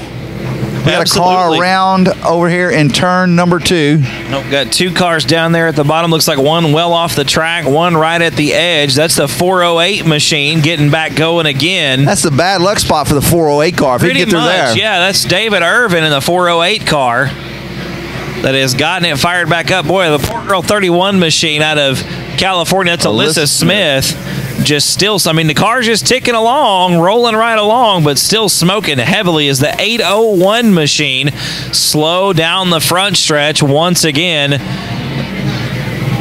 And he is not going to make it, but don't worry, we got the cavalry. He'll be coming to get him in a minute here. That's the reason why you paint your car, the back of your car, a bright color. Absolutely. You do not want black on the back.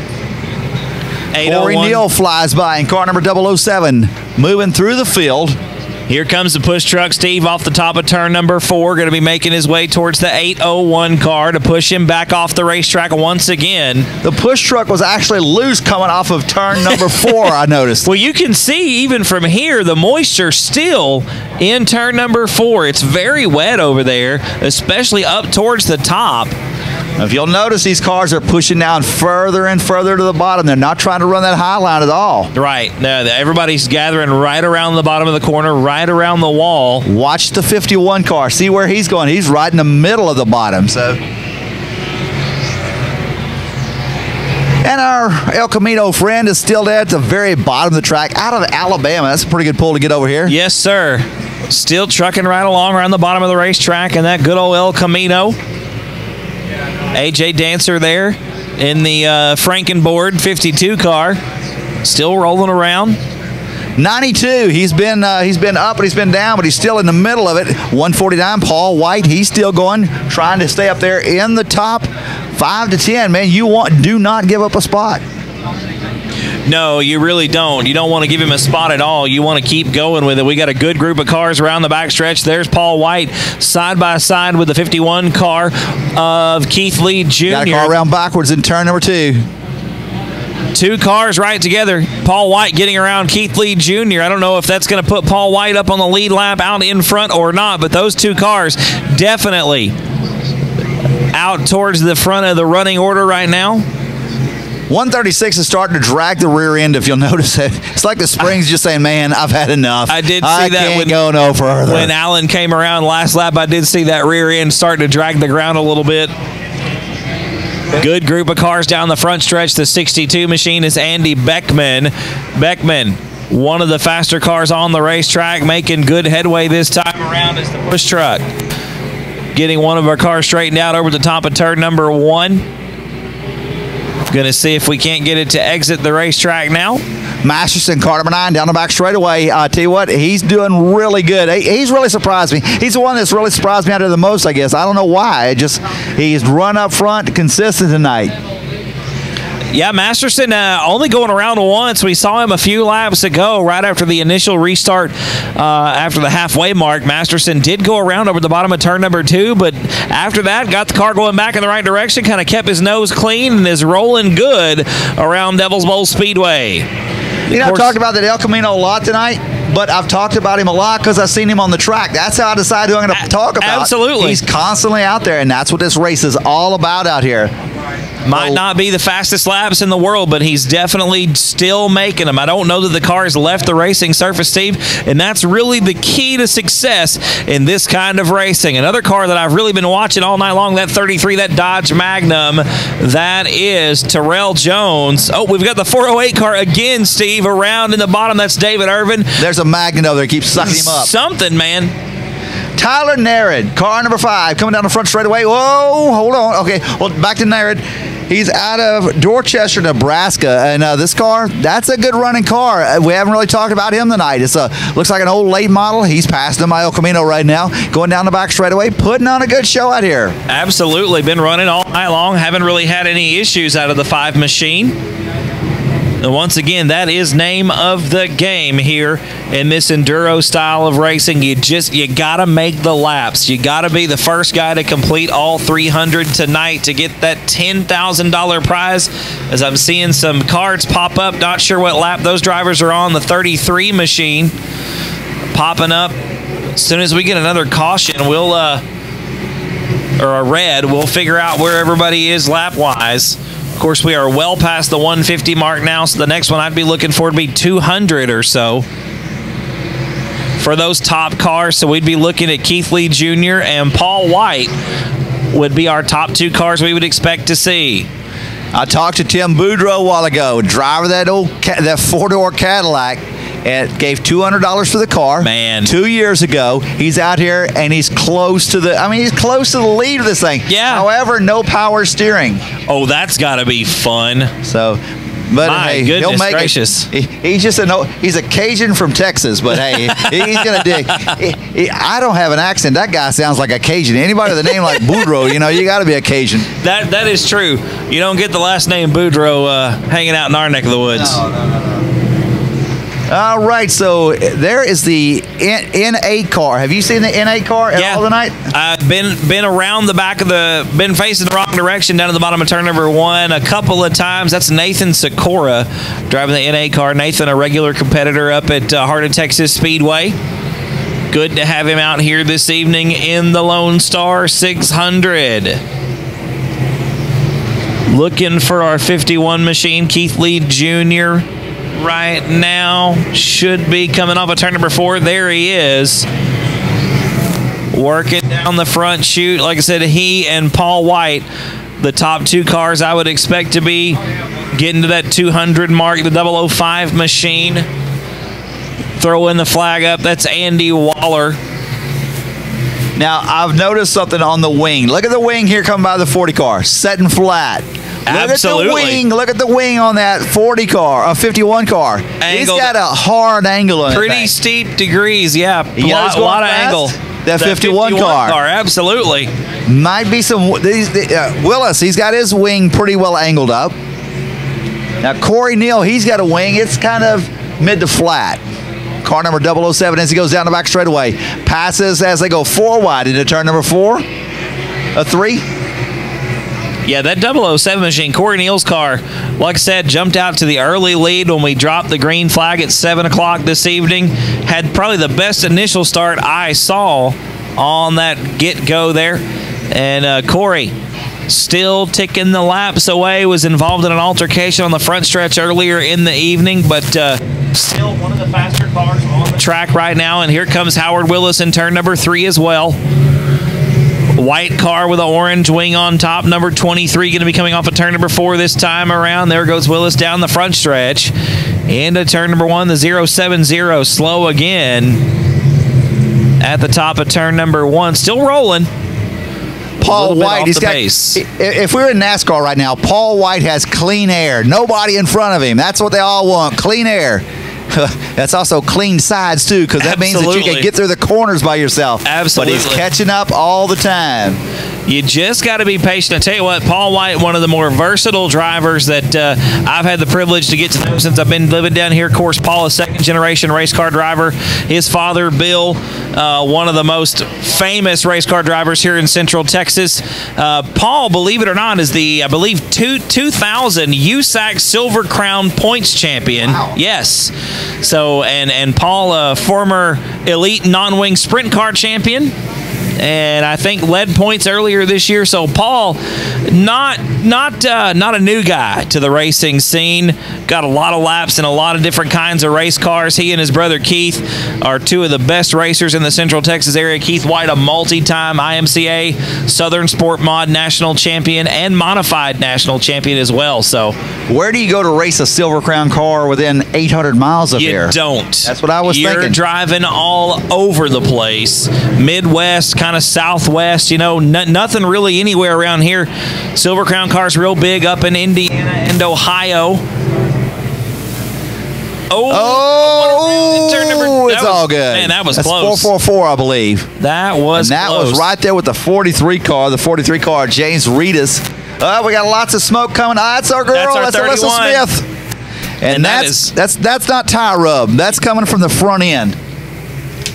Okay. Sponsors for tonight. All right. Yeah, Alyssa Smith, a lot of smoke out of the 31 machine, and like you said, worse. Steve. Yeah, and that is not tire rub. That is coming from the front of the race car. I'm afraid Alyssa might be saying goodbye, Texas, on this lap here. I think that car is giving up the ghost right here, Steve. Is Paul White going to make his way around on the outside? Talked with Alyssa earlier tonight. She's a really nice girl.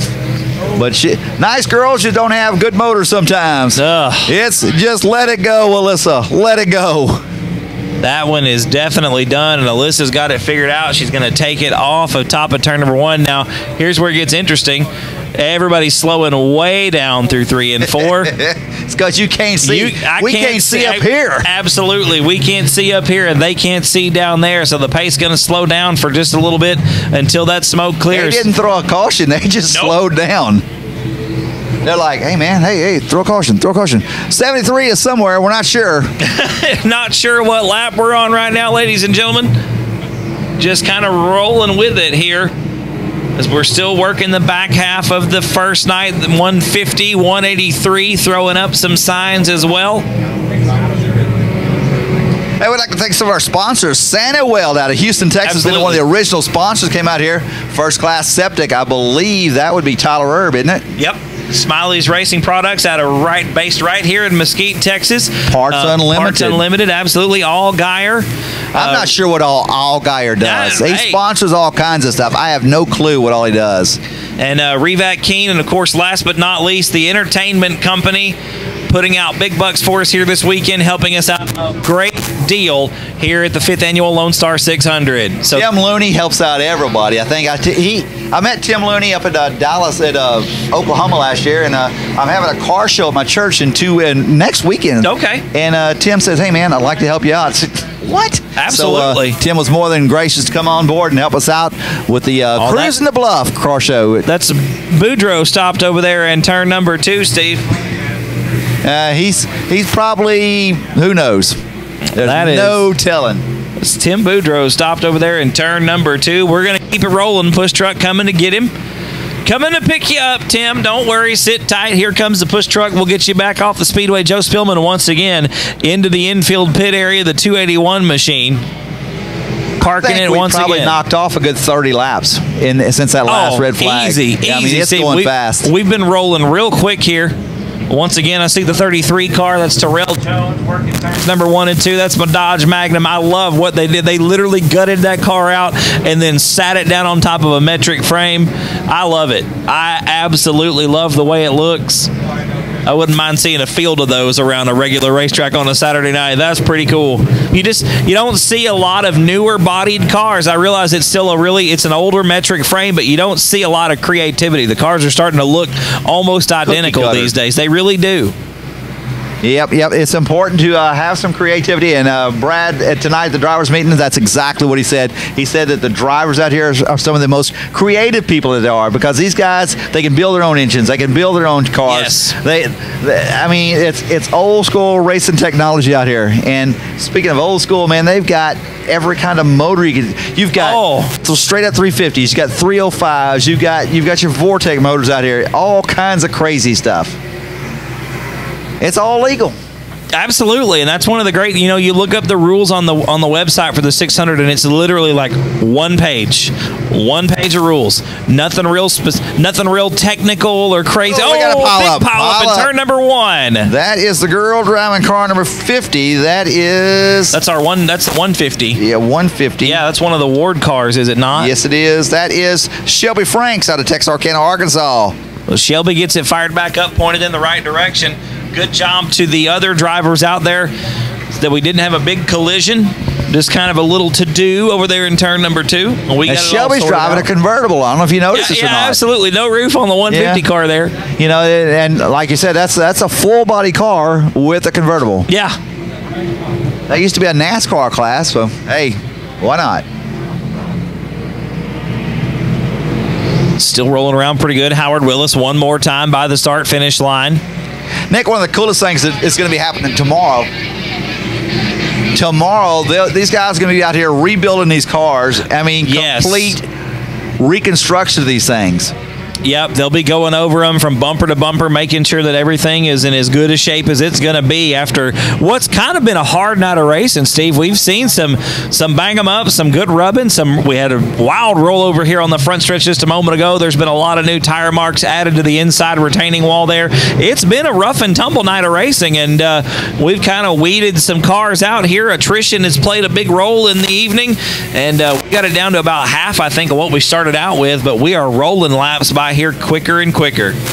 All right, they said that tire wear has not been a factor out here at all. So, you know, a lot of these guys came out here with brand new tires. I mean, not the asphalt pull-offs. They were actually brand new IMCA car tires. Wow. Well, and I think that again would play into the pace at first was real slow, and it's I still wouldn't say that it is, a regular racing pace. So they're going to get a little bit more life out of a set of tires than normal. You can see the racetrack. We're past dry. We're starting to slick up there in the first set of corners. She's getting black. We're starting to shine up a little bit. The racing surface is changing. I'm honestly surprised it held up as long as it did. We had a lot of cars out here, and they turned a lot of laps, Steve, and this poor racetrack is taking some abuse. 408 is on a flat right rear tire. You can see he's struggling to get around the track here. He came by here a while ago, and he's getting passed by the 51 right now. That's the Ward car again, the 150 machine. Right here on the front stretch. She's going to back it up, going to make a 3-point turn out of it, scrapes the front stretch wall a little bit, and there she goes. 430 still going on that flat tire. He says, no, sir, I'll just keep going. I mean, what do we got to worry about? Just roll it. As long as the rubber's still there. There goes Alan Lindo one more time in the 136. Sagging further. Yeah, that looks like me if I'd be running about 5 miles. My springs would be sagging pretty hard on me. The 35 going by here, still doing good out there. Devin Smith out of Lake City, Iowa. I talked to Devin a while ago. I said, Devin, for a car to have as many colors as you got on there, I cannot find this car. And I looked at it up close. It's got a lot of colors, but they are smeared together.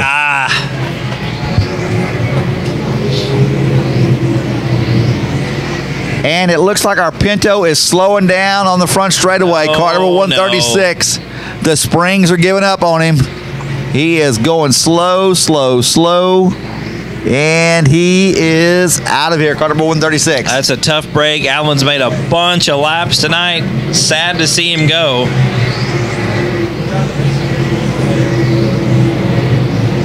Oh, car number 150 or 51 starting to have a little bit of sheet metal flying up in the air. No big deal on it, though. The car's still running fast. Now, I'm not sure, but I think that was Benny Perry I saw over there with the car a while ago. Benny is he's a guy that's helped out Tracy Denby with his late model quite a bit in the past. All right. I think that was him that I was talking with over there a while ago. That's a problem. You do this here, and you see too many people that you don't really know, but I'm pretty sure that's who I was talking to. No, you get that a lot. People know you as an announcer, and you might know what car they drive, number and class, tell them how many wins they got, but you probably never seen their face. Don't let me see you at Walmart. That's the problem. It's like, hey man, you're all cleaned up. You don't have dirt on your fingernails. What's up with this? All right, so coming off of turn number 4, car number 281. Still looking good out there. He's been off the track a few times tonight, but yeah, that's Joe. That's Joe Spillman in the 281 machine course, one of the co-promoters of 281 Speedway. Check this out, Jack Barfield Jr., car number 151. They spent quite a few laps in the infield, but they're back out there racing with us now. Yeah, Jack was in a couple of pretty hairy contact incidents earlier. Had one at top of turn number 3, one down here on the front stretch. Good to see Jack back out rolling and rolling well. I talked to Mark Warren a while ago, driver car number 29. He says, hey, man, I'm planning on coming to talk to you on the front straightaway. So guess what? We got a fire under the hood of the number 40 car. Fire under the hood of 40. He's on fire. Car number 40 coming down the front straightaway right now. Oh, yep. That's our friend out of Iowa. 40 car does have a fire underneath the hood. Absolutely. We are going to have to go red, ladies and gentlemen. We're going to get the 40 machine stopped. Yeah, this is on his open trailer. So tough break for Ambry. He'll go back there. He'll figure out what the fire is, and he'll be back out here in a second. What number is that? That is a good question, Steve. I think it's Tally Mark 3. I'm not sure. It looks like it. That's exactly what it looks like. I think just as soon as that clears, we are going to go back green. 511. That's the goalpost car here. 511. Yeah. Check out the exhaust thing here. Casey Stern driving the 511 machine as we go back green flag racing, ladies and gentlemen. Nearing the 200 mark. We're at lap 197 with Howard Willis, Keith Lee Jr., Paul White, and the 92 of Cody Smith.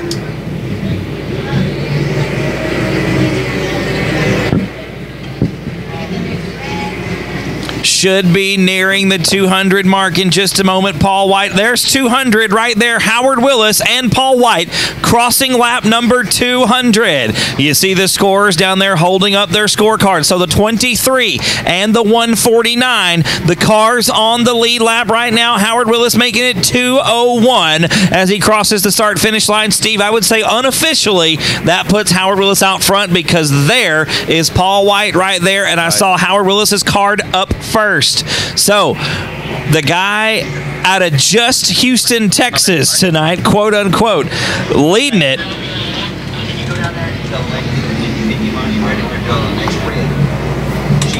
right at this blue tent. Just tell her I'll come down there and we'll do 50-50 on the next time they have a red flag. We are still rolling around here, ladies and gentlemen. Like I said, just past the 200 lap mark, less than 100 laps to go. And Steve, you got to be thinking these drivers are tired, they're winded. Some of them driving around here probably got power steering coming and going. These cars aren't the best driving things in the world. They're beat up, they're banged up, they're sore. They got to be getting tired by now. But you know what? They realize that this is getting down to the end of the racing season. Nobody, if you could rather be at a racetrack or a football game, you'd probably rather be at the racetrack. I know, I would be. So it's that time, you know. And we are winding them down here still. Todd Masterson crossing the start-finish line right now in the 9 car. Looking for Howard Willis, trying to find the 23. There he is entering turn number 3 right now. 40 car is back out there after putting the fire out, whatever it was. Hey, we got to figure it out. Along with him, the 430 car, he had a flat. He's back out there. So yeah, you never say right rear on that 430 was flat for quite some time, if I remember correctly. He got as much out of that right rear tire as Alyssa Smith got out of that motor out of California. Oh, we got a pile up over here in turn number 2. That is the 48 of Mike Land. Mike getting it in reverse. Put it in reverse, Terry. Put it in reverse. Gets it back off the racetrack and out of harm's way. I think the speeds have definitely increased here because absolutely not as crowded now. Yeah, not as crowded because we've only got 4 wide through most of the track now, right. you know? You can even see some of these cars getting a little bit loose, maybe breaking these tires loose and getting sideways through the corners. Saw Jack Barfield Jr. doing just that last time off of turn number 4. Once again, looking for our unofficial leader. There he is at the start-finish line, Howard Willis in the 23 car, and Paul White in turn number 3 right now. I would say that Willis is closing the gap, looking to get on his own lap there, Steve.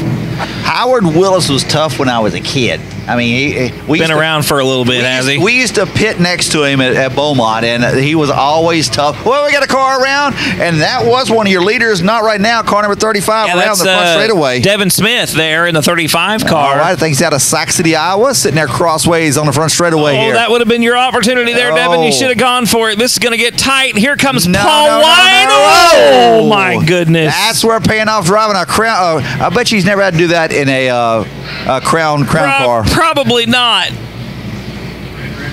All right, we're going to get the red flag out here. I'm going to run down here. We're going to do some 50-50 real quick. Absolutely, ladies and gentlemen. Get those 50-50 tickets out. Steve is on his way.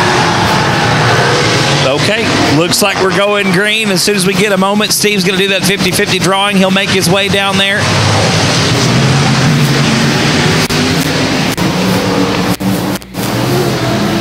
We are back underway, ladies and gentlemen. Still a lot of cars out here on the racetrack. The pace is just blistering around Devil's Bowl Speedway at this point. We've got 2 cars around in turn number 1. Todd Masterson in the 9 car. And it looks like the other one, the 98 machine. That's not Tim Boudreau. It's another 98. Got to be. But nonetheless, everybody back in the right direction. We're back green. Rolling around Devil's Bowl Speedway once again. Howard Willis, your unofficial leader. Paul White, supposedly, like I said, unofficially on the same lap. About a half a lap separate the two as Willis crosses start finish. White halfway down the backstretch that time around.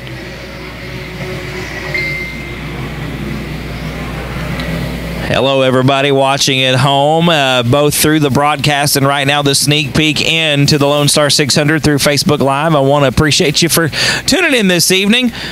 Maybe you haven't ever seen one of these enduro type races before. I tell you what, it's a bit difficult to announce one of these things, especially by yourself. And Steve, like I said, making his way down there. We're going to be doing the 50-50 on the next red flag. So it's a completely different animal. Cars all over the racetrack. It's almost impossible to tell where the leader is and what's going on. Basically, we just try to keep you updated as we find some action coming 3-4 wide off of turn number 4 this go around.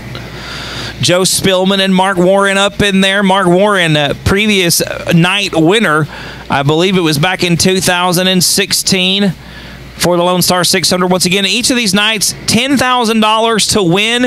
If one driver wins both, there's a $5,000 bonus for a possible $25,000 top prize here at the Lone Star 600, the 5th annual Lone Star 600.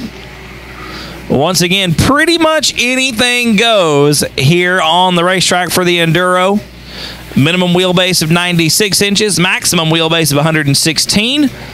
There's a minimum weight and a maximum weight. Other than that, it's pretty much run what you brung. Anything on the racetrack right now, from old late models to limited modifieds to street stocks to basically a road car out there on the racetrack right now. Working off of turn number 4, once again, there comes Paul White in the 149 machine. One of the cars close to the lead lap. We've got some good 3 and 4 wide racing once again off of turn number 4. The 5 car, that is Tyler Nerud. I believe that's what that says. Yeah, Tyler Nerud in the 5 machine. Looks like an old Sportsman or a limited late model. Into turn number 3, another good group off of turn 4. Howard Willis in that one. Actually, he's not. That's Keith Lee Jr. Keith Lee Jr. was one of our lead cars earlier. Was on lap number 197 at our last break. So Lee right up there towards the front in the first night of the Lone Star 600. Still a great set of laps here. Not a lot of cautions here in the closing stages. Big Race Promotions, 5th Annual Lone Star 600. Working night number 1 here at Devil's Bowl Speedway. Got to be approaching the 250 mark here in just a few moments. Be looking for that 23 card to pop up down there in the scorers area, along with the 149. Like I said last time, at last count, when we crossed the 200 mark, Howard Willis's card popping up first. I can only assume that means he was out in front by just a little bit. You see him working the front stretch right now. Got a good group of cars right now in your screen at home. The 95 machine, the Lightning McQueen paint scheme with Ken Boatman behind the wheel. Safety cone on top. Corey Neal there in the 007 machine. We've got a fire on the front stretch. Somewhere.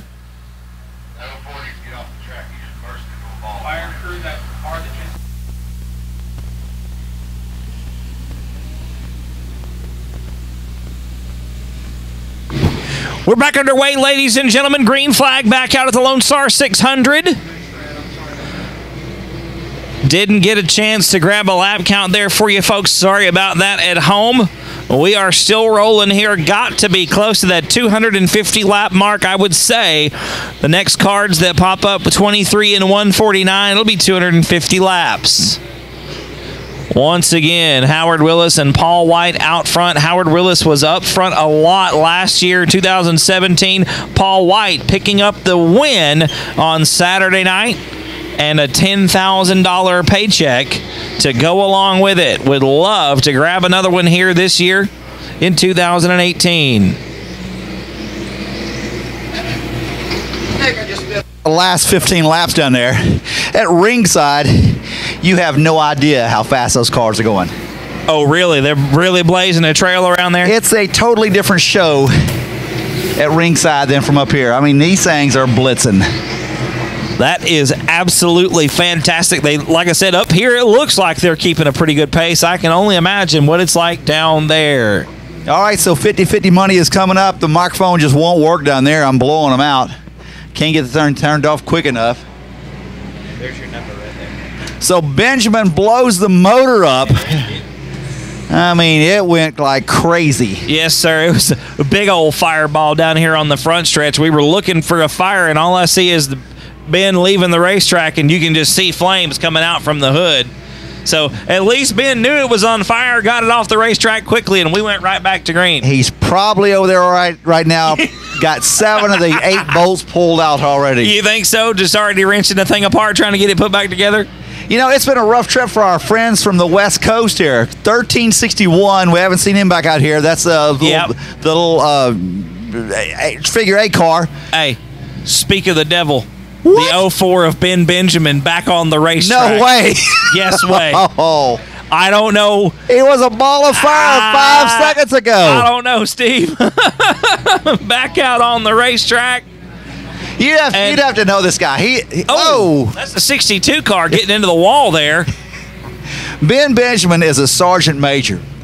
And his driver's meetings at his racetrack, he does not use a microphone. He does not need a microphone. Oh, really? It's like you just feel like, yes, sir. You know, you're about ready to wet your pants the whole entire time he's talking to you. Now, you said Ben runs Leesville. He's at Thunder Valley Speedway or Sammy G. Nolan Motorsports Park. Okay. And looking forward to see what 2019 is going to be. Absolutely. We're not sure yet.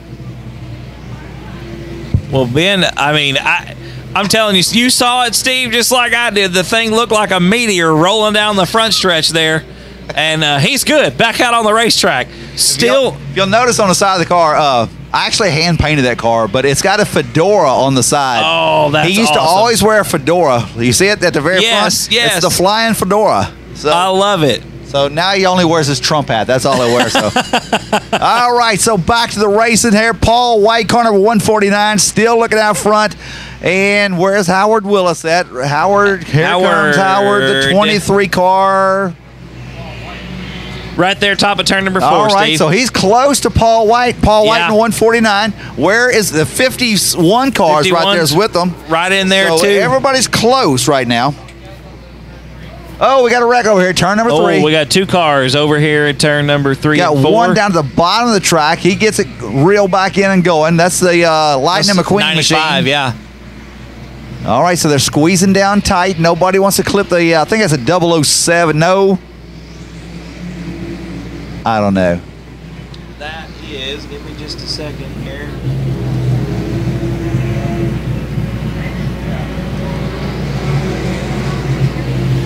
$101? Maybe the 101. Oh, we got a motor going away. It's going, and gone. Nope, not yet. Still going. Oh, that's the 113 machine smoking up for us. That is Ethan Vance driving the 113. Hey, our Mustang's back out there. Car number 136, the Cat Daddy. Oh, we got one around in turn 2. That looks like the N8, maybe? Nate. Yep, there we go. Right in front of Ben. Oh. Mark Warren goes blitzing by us right now. You know, I saw a while ago, I've never seen this. They had guys out there with spare tires ready to change them out. And they had air cleaners ready to change out. Really? And they said that the track was not dusty enough to even have to worry about the air cleaners. That says a lot about the preparation of this track. You're right that it does, absolutely does, but I don't know that I would have even thought about that, Steve. Well, that's a great. I mean, I am now that you say, hey, they had spare air cleaners out there. Obviously, you would expect a little bit more dust than we've had. Beckman's wing is starting to flop over. I see that. Maybe a strut broken on that sail panel there. But you're right. Back to what we were talking about just a moment ago, I wouldn't have thought about the air cleaner, but you can see the dust now in the air. But we're well over 2/3 done with tonight. Right. Track's been absolutely beautiful tonight. Well prepared. Just going to say that as a testament to the preparation that went into this racetrack for this event. The way that it's held up as Howard Willis once again takes another lap off. Steve, I'm telling you, I'm looking for their cards to come up because the next one's going to be 250 is what we're going to be looking for. And I'm looking to see if Howard Willis is going to pop up first or if Paul White has caught back up. We got a pileup oil. It's 35 involved. He was one of our front runners a while ago. Yeah, that's Devin Smith, was way up front earlier for several laps, actually, was up in the front about the 100 mark.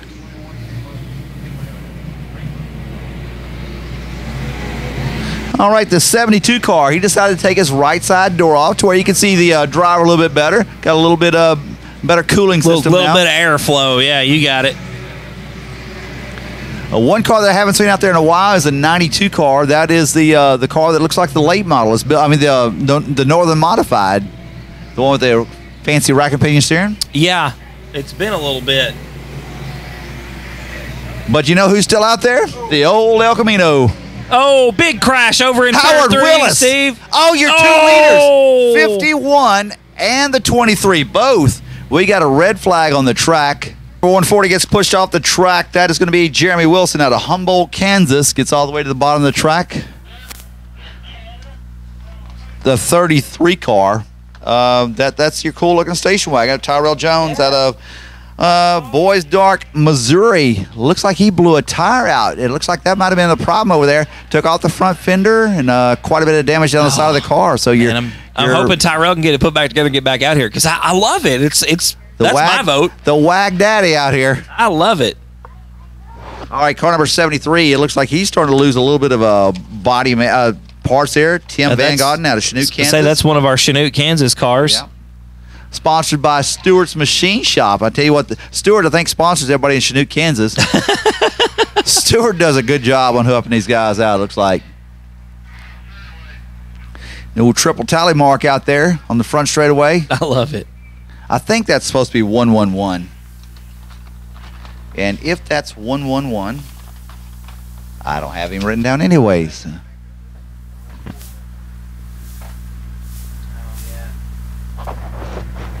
Somebody say there was lead down in 3. Larry Smitherman, maybe? All right, so there's a piece of lead laying on the track between turns number 2 and 3. That would be the back straightaway. It's between 2 and 3. That would be the back straightaway somewhere.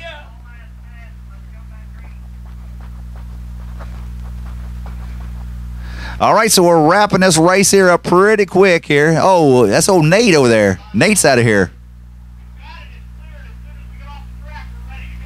We need everyone off the track. Everybody get off the track.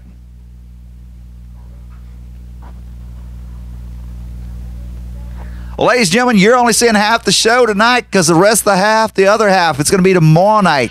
$10,000 to win tonight, $10,000 tomorrow night, $5,000 to the best overall winner. Here we go back racing. It's the Lone Star 600, brought to you by Race on Texas.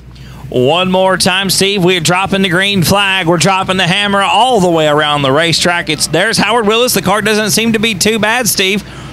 Yep, Maybe it was just a passing graze on the 23 car. Keith Lee Jr., car number 51. He's going to keep his car going, so good luck. Congratulations to these guys keeping it going. Absolutely tough. It's never good to see the top runners get into. We've got the 62 car around in turn number 1, rolling backwards into turn 2. That is Beckman, yes. We got another going backwards. I think that's the 19 of Brooks. Was that 19? One's going off the track. Eric Brooks. Taking his time going off the track. So Brooks just stopped there up at the top of turn number 2, well out of the racing groove. I think we're going to leave him there, Steve.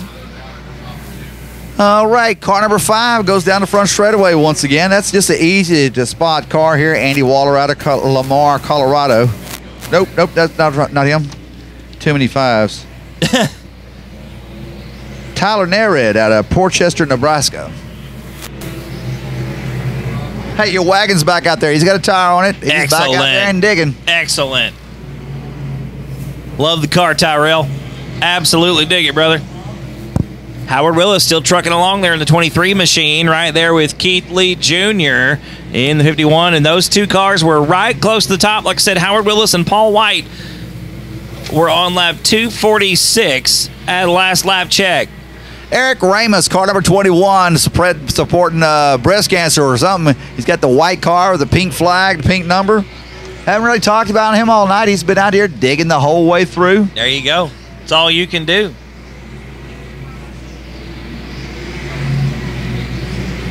Now tomorrow night, I'm going to go over there and I'm going to get all these numbers here all organized because I'm literally mad at myself because I can't find the 281 quick enough. I can't find it. I will have this straightened out. It's one of those things, man. There's cars all over the place. There's so many of them with numbers that are almost impossible to read. Sometimes we still get it wrong. Sometimes one's on one sheet, one's on the other sheet. Ladies and gentlemen, we appreciate you being patient with us. We are doing the best we can with what we got. And Steve, I appreciate the legwork you put in this afternoon to get what we've got up here for us, brother. We are still rolling here. Howard Willis still working turn number 4. Once again across the start-finish line. Man, I really feel bad for O'Reedus there, man. Get tangled up first 2 laps of the race. Yep. Might have even been the first lap. Steve, we got one around in turn number 3. We got a tire. Nope, I thought we had a tire coming off. That's the 3 car. Yep. That is Derek Wilson. He's out of Chinook, Kansas. He gets it rolled back in. He's going back straight. And he kind of forces my El Camino up a lane. Yeah, he did kind of get up on your El Camino there. The El Camino, he likes the bottom line. He's a short track driver. There you go. There you go. You can see coming off of 4 here, Steve, you can see a black groove starting to show up, or a blue groove, or whatever you want to call it, right down around the bottom. You can see where the majority of the laps have been run off the exit of turn number 4, and they're still, that's the favored line of the majority of these race cars on the racetrack. That groove is about probably 6 inches tall, so it's yes, it's not just a darkened color. It's a shadow of piled up dirt right there. Yeah, there's a berm down around the bottom of the racetrack. Yeah, absolutely, where most of these guys have been running. There goes old Fireball Benjamin, still going, car number 04. I've never seen a fire like that. It must have been a line come off. It had to have been, brother, because, I mean, it was just poof. It was insane. I think I would have had to take a few minutes to recuperate on that one. I would have needed a seat check and a suit check and probably some dry cleaning done. Right. Still rolling around here once again, Howard Willis and Keith. I'll tell you what, Keith Lee Jr. right there with Howard Willis. I don't know if Willis and he are on the same lap, but they are 2 of the cars towards the front of this thing. So you say they're towards the front. They're bumper to bumper right now, going to turn number 3. Yes. Coming out of 3 into 4, and they'll go down the front straightaway. Now, I'm not sure if Keith Lee just passed Willis or if Willis is coming up to pass him. Right. So, like I said, I don't know if they're on the same lap now or if Willis is about to put him a lap down. But the station wagon is about to come into play here as yes. they sandwiches him. Lee favoring the middle groove through turns 3 and 4. Willis sticking to the bottom right around. Oh, car number 5. Oh, boy. That is the 5 Tyler car. Nayrod. Tyler Nayrod, yeah. Out of Nebraska. Spun around, going to back it up down the front stretch, trying to find a good spot to turn around. Turn around. Not going to happen. Yeah, no. Here we got a red flag. We got a red flag. All right.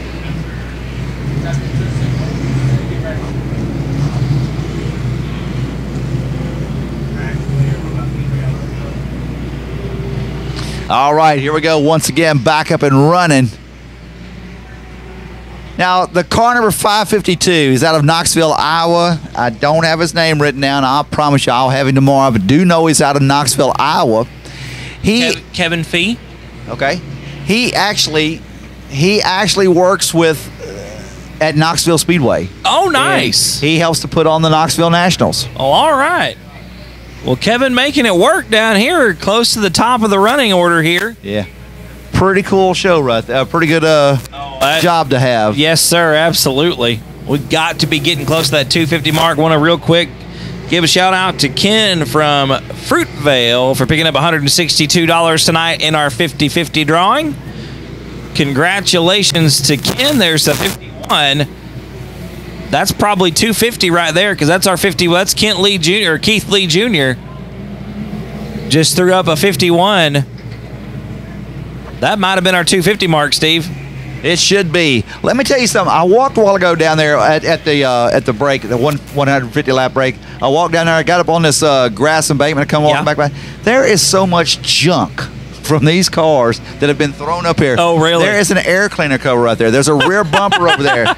This here is the rear bumper off the 551, I believe it is. Oh, Maysville's nice. car.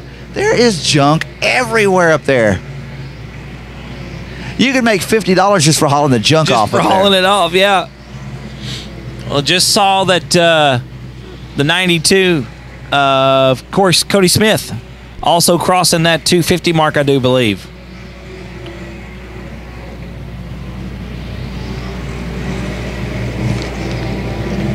Paul White goes by in car number 149. Now, Paul White, he's always up there in the top running cars. He's got his little Pinto station wagon out there, running really good right now, trying to get on up there, trying to catch up to Howard Willis. Absolutely, and Willis just making his way through turn number 3 right now, about to catch Paul White and maybe pass him.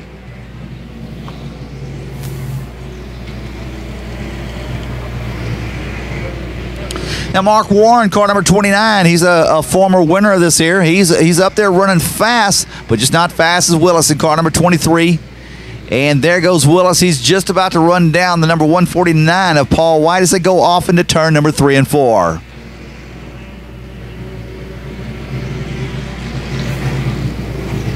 Coming off a turn number, there they are again, Steve.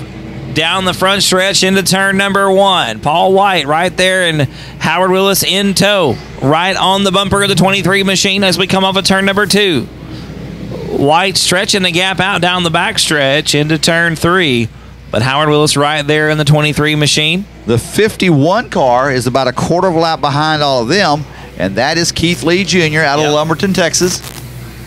Has been towards the front of this thing pretty much since the halfway mark, Steve, when we took our break there at 150.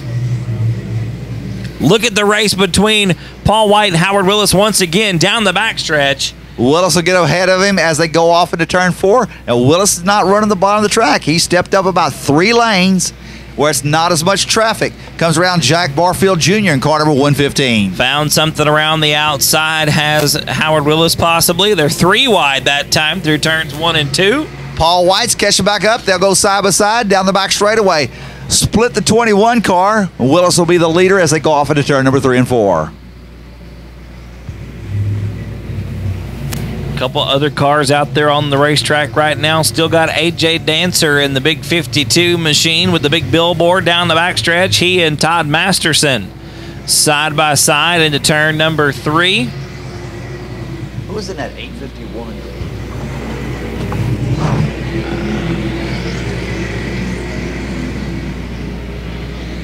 Dustin Smith. Which one is that? That's a black car with a big orange 851 over here. Dustin Smith, car number 851. We just spotted him out here. You know, you can have 150 cars out here and have cars going around the track all night long, and just all of a sudden, hey, there's another car out there. Dustin Smith working the bottom right now with Devin Smith. Devin Smith, one of our early race front runners there, the 35 machine. Actually spun it around in the bottom of the front stretch a little bit ago. And they're right in front of the 003 car of Matt Ryan out of Longview, Texas. Matt Ryan builds custom hot rods. He said this car just didn't quite have it to build something out of, so you'll wind up with a Lone Star 600 special. Did something with it, absolutely. So, Ryan, I'm telling you, that's probably that one and the Magnum wagon are my two favorites. Yeah, but you forgot about 121, another wagon. That Nomad was slick. Definitely. That was a good-looking race car. Oh, and Reedus off the again. pace. That's James Reedus in the 43 car. He's had an up-and-down night. It was rough at the beginning. Car was smoking like the Dickens, like Kaiser Steel. He got it back to the pit area. It was fast when it comes back out. It's been slow. It's been fast. Right now, we are definitely in a lull. The 43 machine's slow around the bottom of turn number 3. We got to be, I mean, we're getting to the point now where we're knocking off 20, 25 laps before we have a red flag every time now. Yeah, I mean, we've got to be getting close to, got one. That's AJ Dancer around in turn number 4. And my El Camino was right there. Man, that was tight down around the bottom. That 005 machine snuck down there around the bottom. That was a squeeze. 28 car starting to smoke. That's Mark Rose out of Dorchester, Wisconsin. Check this out. He said, man, I'm not sitting here. AJ Dancer says, I am getting out of here. Dancer just going to back it down the front stretch. Now, do you score that lap or do you unscore? I think you should unscore that lap. Oh, and he's going to bring up the red flag. Oh, that was just me. I said, well, what about your pit crew? He goes, well, I don't know. So I said, how about AJ Dancer and the Prancers? You know, I mean, I don't know. You got to have something. But so his pit crew, the Prancers there, doing a great job. Good job, Prancers. Actually, they're called the Black Sheep. He's got a black sheep on there. If you can see it, you can just barely see it right here. I like AJ Dancer and the Prancers there. But maybe that's not real good. Sounds like a good doo-wop group. Yeah, oh, yeah. Going back green, ladies and gentlemen, one more time here at the Lone Star 600. We do have a car stopped at the top of turn number 4. Gonna get the push truck out here. I see the push truck entering the racetrack at the top of turn number 2. Watch that 92 car, man. He's running fast again. Oh, absolutely. Yes, sir. Fast all night. That is Cody Smith out of Forney, Texas. Yes, sir. Cody's been fast all night long, and you just get to the point where you're forgetting him out. Look at this. He's going to pass up 2-3 cars down the back straightaway. He was one of our top runners at the halfway mark. I thought Cody, immediately after we got through halfway, was tangled up there on the front stretch in an incident. Got it running again, is back out here. Looks like an old Camaro, got a wing on top of it. Unfortunately, it looks like the 158. That is Richie Robbins, the 158 machine, going back to the pit area. Haven't seen Scott Stewart in a while. Car number 74. No, his teammates out there. The 73. Yeah, 73. But no, I haven't seen Stewart in quite a few laps, Steve. You're right. All right, if you'll notice down here in the grandstands, Brad started to check. Now this is when it starts getting tough here. Got a car around in turn number 4. That's the 19. And he's all black. That ain't good right there. Of Eric Brooks. Red flag, red flag. So Keith Lee Jr. unofficially the leader right now in the 51 machine, Steve. That's an interesting development. 268 laps complete. Oh, Corey Neal dead in the water in turn number 2. And the thing about it is, he's trying. He's trying. Oh. Like we say, Saturday night, that would be nothing but a caution flag. He said, no, it was a different deal. That might You better be, hope that record can get you. Might be a fuel delivery problem there for the 007 machine with it trying to lurch to life. But how about that? So Keith Lee Jr. has ran those guys down because remember, lap check before this, when he was a lap down, he made up a lap and caught those guys and is actually a lap ahead of them now. So Keith Lee Jr. been the man on a mission. That wrecker is absolutely amazing, man. I tell you what, when he comes around here, he's hooking it. Here he comes up here, slam the brakes on, and let's go. Let's get out of here. Come on, Corey, let's go. So Howard Willis, car number 23 on the back straightaway, and let's see who else. Check out Beckman at the top of the track. He's got that thing out sideways now. That 62 car, Beckman has been rolling all night long. I think he had an altercation earlier. I'm surprised I haven't seen him more in these groups we've been talking about. I want you to look at that wrecker. He is going 2/3 as fast as a race car. He's keeping almost race pace while pushing another car. Yeah, that's the important thing there. And all he does, he's going to push you off the track. Hasta la vista. I'm going to go get somebody else. Absolutely. I ain't got time to fool with you. Oh, no, there's car number 31 just went by. He's lost the Buc-ee's flag. Oh, no more beaver nuggets, buddy. No more beaver nuggets. Still rolling through turns 3 and 4. Howard Willis once again working now with Jack Barfield and Andy Beckman closing the gap. I tell you what, Steve, again, that 62 car, Beckman's car, has been one of the faster cars on the racetrack. But just for whatever reason, I guess we lost some laps earlier in the evening and just haven't made them up. Oh, we've got the 408 around the bottom of turn number 3. 552 is off the pace. He was one of your front runners just a few laps ago. That is true. Yeah, the 552 slow down the front stretch around the bottom of the racetrack. The 408 gets it off the track, pointed in the right direction. We're still green.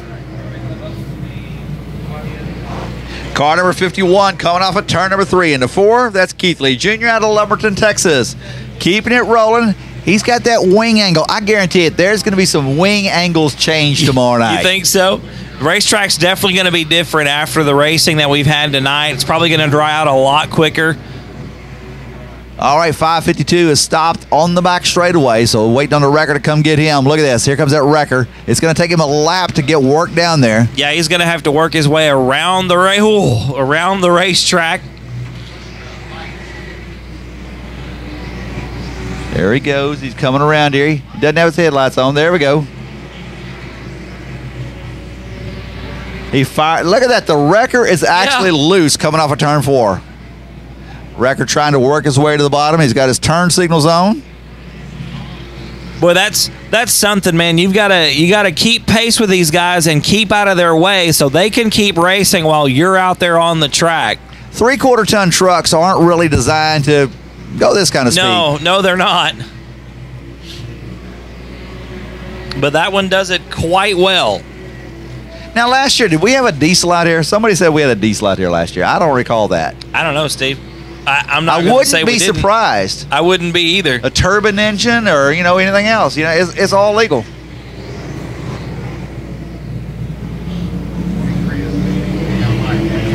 All right, Howard Willis around here and looking for the 51 car of Keith Lee Jr.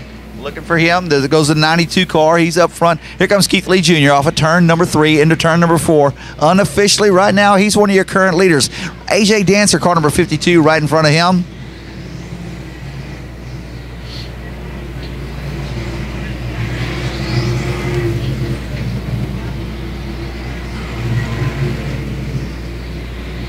They're still going 3 and 4. I mean, if you get excited for 3 wide at your Saturday night, man, you got 3, 4, and 5 wide here. We've been doing that all night long, yeah. Absolutely. Oh, and there's Keith Lee Jr. getting sideways off of turn 4, Steve. He might have had a little help out of the old AJ Dancer. I think AJ says, look here, buddy. I'm going to get my black sheep after you. I don't care if you're leading or not. I'm going to stick a prancer on you. All right. El Camino goes by, still down low. I'm going to find out his name for you tomorrow night. Hey, look who's back out here. Car number 007. There he Corey is. Neal. Corey Neal coming Who knows back what was out. wrong with him? The 16 car a while ago, after that flip, not sure if he had too good of brakes in his car. It rolled for a good 50 to 75 foot. It did. It did. And we say not having brakes. When I say not having brakes, there's no brakes at all. Yeah, no. These things here. No, that's exactly right. And that can be very dangerous out there on the racetrack. You put, let's see, 150 miles in these cars tonight. Yep. That's about the equivalent of about 150,000 miles of street miles. Oh, my gosh. This is beating banging. Yes, just absolute beating and banging and just ridiculously hard on these cars out here. Because like I said, a lot of them out here aren't race cars. They weren't built to be race cars. Now, some of them are or were. But these cars that are just like, bring them in off the street like Tim Boudreau's car, it's hard on them. All right, 40 and 11:26 there somewhere. I'm not sure. 8.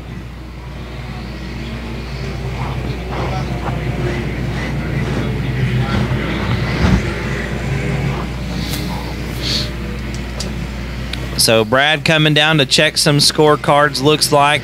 Going to be looking at Howard Willis's ticket or card so we can figure out when we're getting close to 5 to go. Howard Willis out front or close to it right now. Our old Chevrolet is starting to smoke a little bit, car number 003. But hey, he's got 150 laps on it. That's Matt Ryan out of Longview, Texas. Still a good-looking car, man.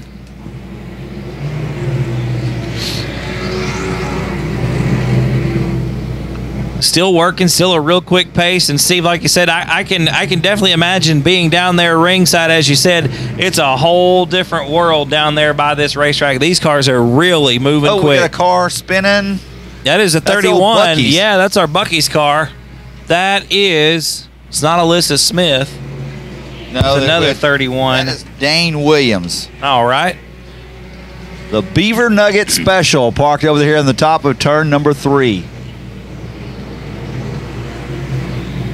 All right, let me look around here, see if we can find a 51 car, as he's our current unofficial leader. Right there he goes coming on off the of front turn straightaway. 4. Yep, right down the front stretch. Hey, he's had a piece of sheet metal that's been flying up for the last 50 laps or so. Keith Lee Jr., Lumberton, Texas, and he's picking his way off down the back straightaway around your station wagon. Yeah, that's my Magnum there, the 33, Tyrell Jones. Watch to see how long it takes Keith Lee Jr. and car number 51 to catch up to Corey Neal. Now, these guys, I'm sure, being out of Lumberton, these guys, they probably run around one another quite often. So that's both the same area. Yeah, that's very true. They probably have. They're probably familiar with each other's driving style. Ooh, the 140 having a heck of a time down there on the back straightaway, getting down into the infield there. I think Corey Neal's probably holding the same pace with him. Neal is one of the faster cars on the racetrack. You see they've got the trunk lid off of that car. They may have ran out of gas, Steve. Got a car around. Oh, that's a 16 car. Right in front of the old El Camino. That is John Lyon in the 16 machine. John gets it fired back up, back underway.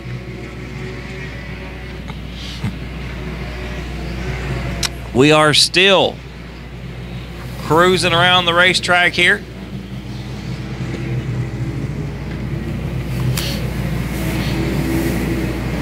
Andy Beckman, car number 62 with the big X on the roof here.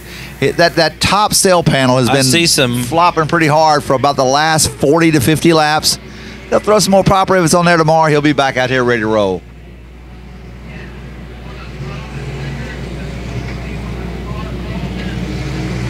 I think 31's just going to sit over there.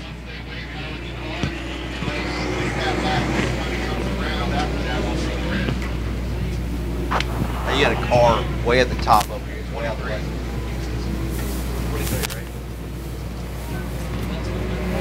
All right, Howard Willis, car number 23. We're waiting on him. We're waiting on the 51 car. Who's it going to be? There goes Willis down the front straightaway, right behind Jack Barfield Jr. Has some company out of the 140 on his front bumper. Down the back straightaway, car number 23. Side beside him, the 26 car. 43 is back out to the track after having some problems with this car early in the race. That is James Reedus. The 52 552 car is back to the track.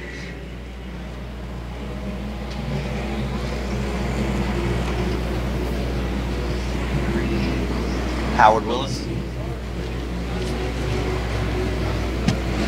All right, Willis going to bring him off of turn number 4. He's trying to run down Scotty Benjamin in car number 06, the Hudson Hornet. We got to be nearing the end here, Steve. Howard Willis and Keith Lee Jr., our front 2 cars. Willis closing the gap down the backstretch into turn 3. Gonna be getting close. Now, Keith Lee Jr., he's going by us right now in car number 51. And there goes Howard Willis right behind him, Steve, down in the turn number 1.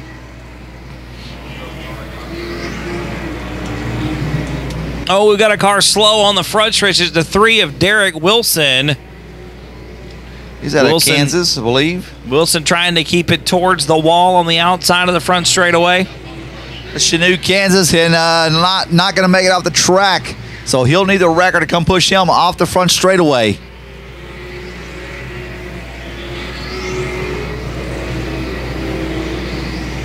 I'll tell you what, you don't realize what all it takes to put this show on. There's probably a good 25 people that are working. There's 10 people up here in the booth. Easy. And I'm not talking about announcing. I'm talking about the important stuff of keeping the race going, keeping the track clear, keeping the wrecker coming to pick up the cars.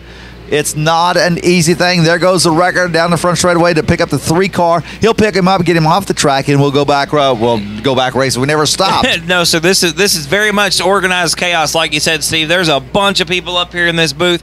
It's just me and you doing the talking. All the important stuff is done by about 6 other folks right now, and just Brad and Jack and the whole crew that's been putting the thing on. It's been crazy, and I can only imagine. Checkered flags in the hand of the flagman. There is Howard Willis right there. We've got a winner. It's time to shut him down.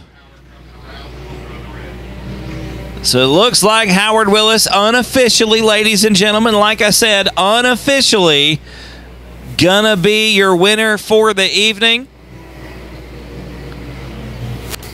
Of course, in just a red flags out, red. Red flag gonna tonight. If you got some folks at home that aren't gonna be able to make it out to the racetrack, they can watch tomorrow night as well. We'll be live once again. Like you said, gates open at 5. If you can be here at the racetrack, that's what we want. There's nothing like experiencing dirt track racing live and in person.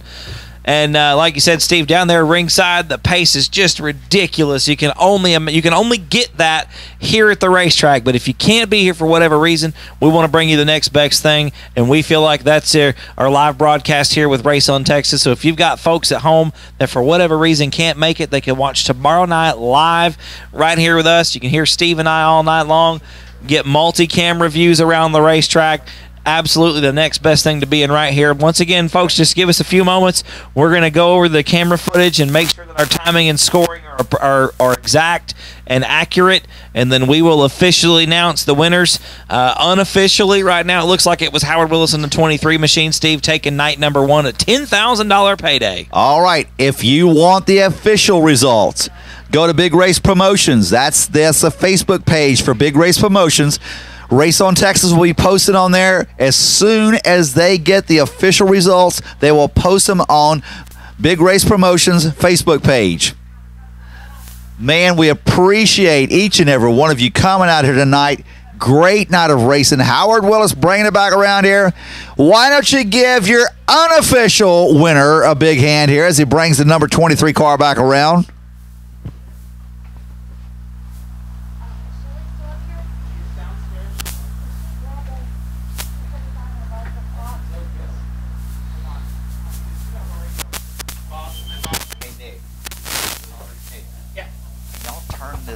This down a little bit before I can go down there and talk to him?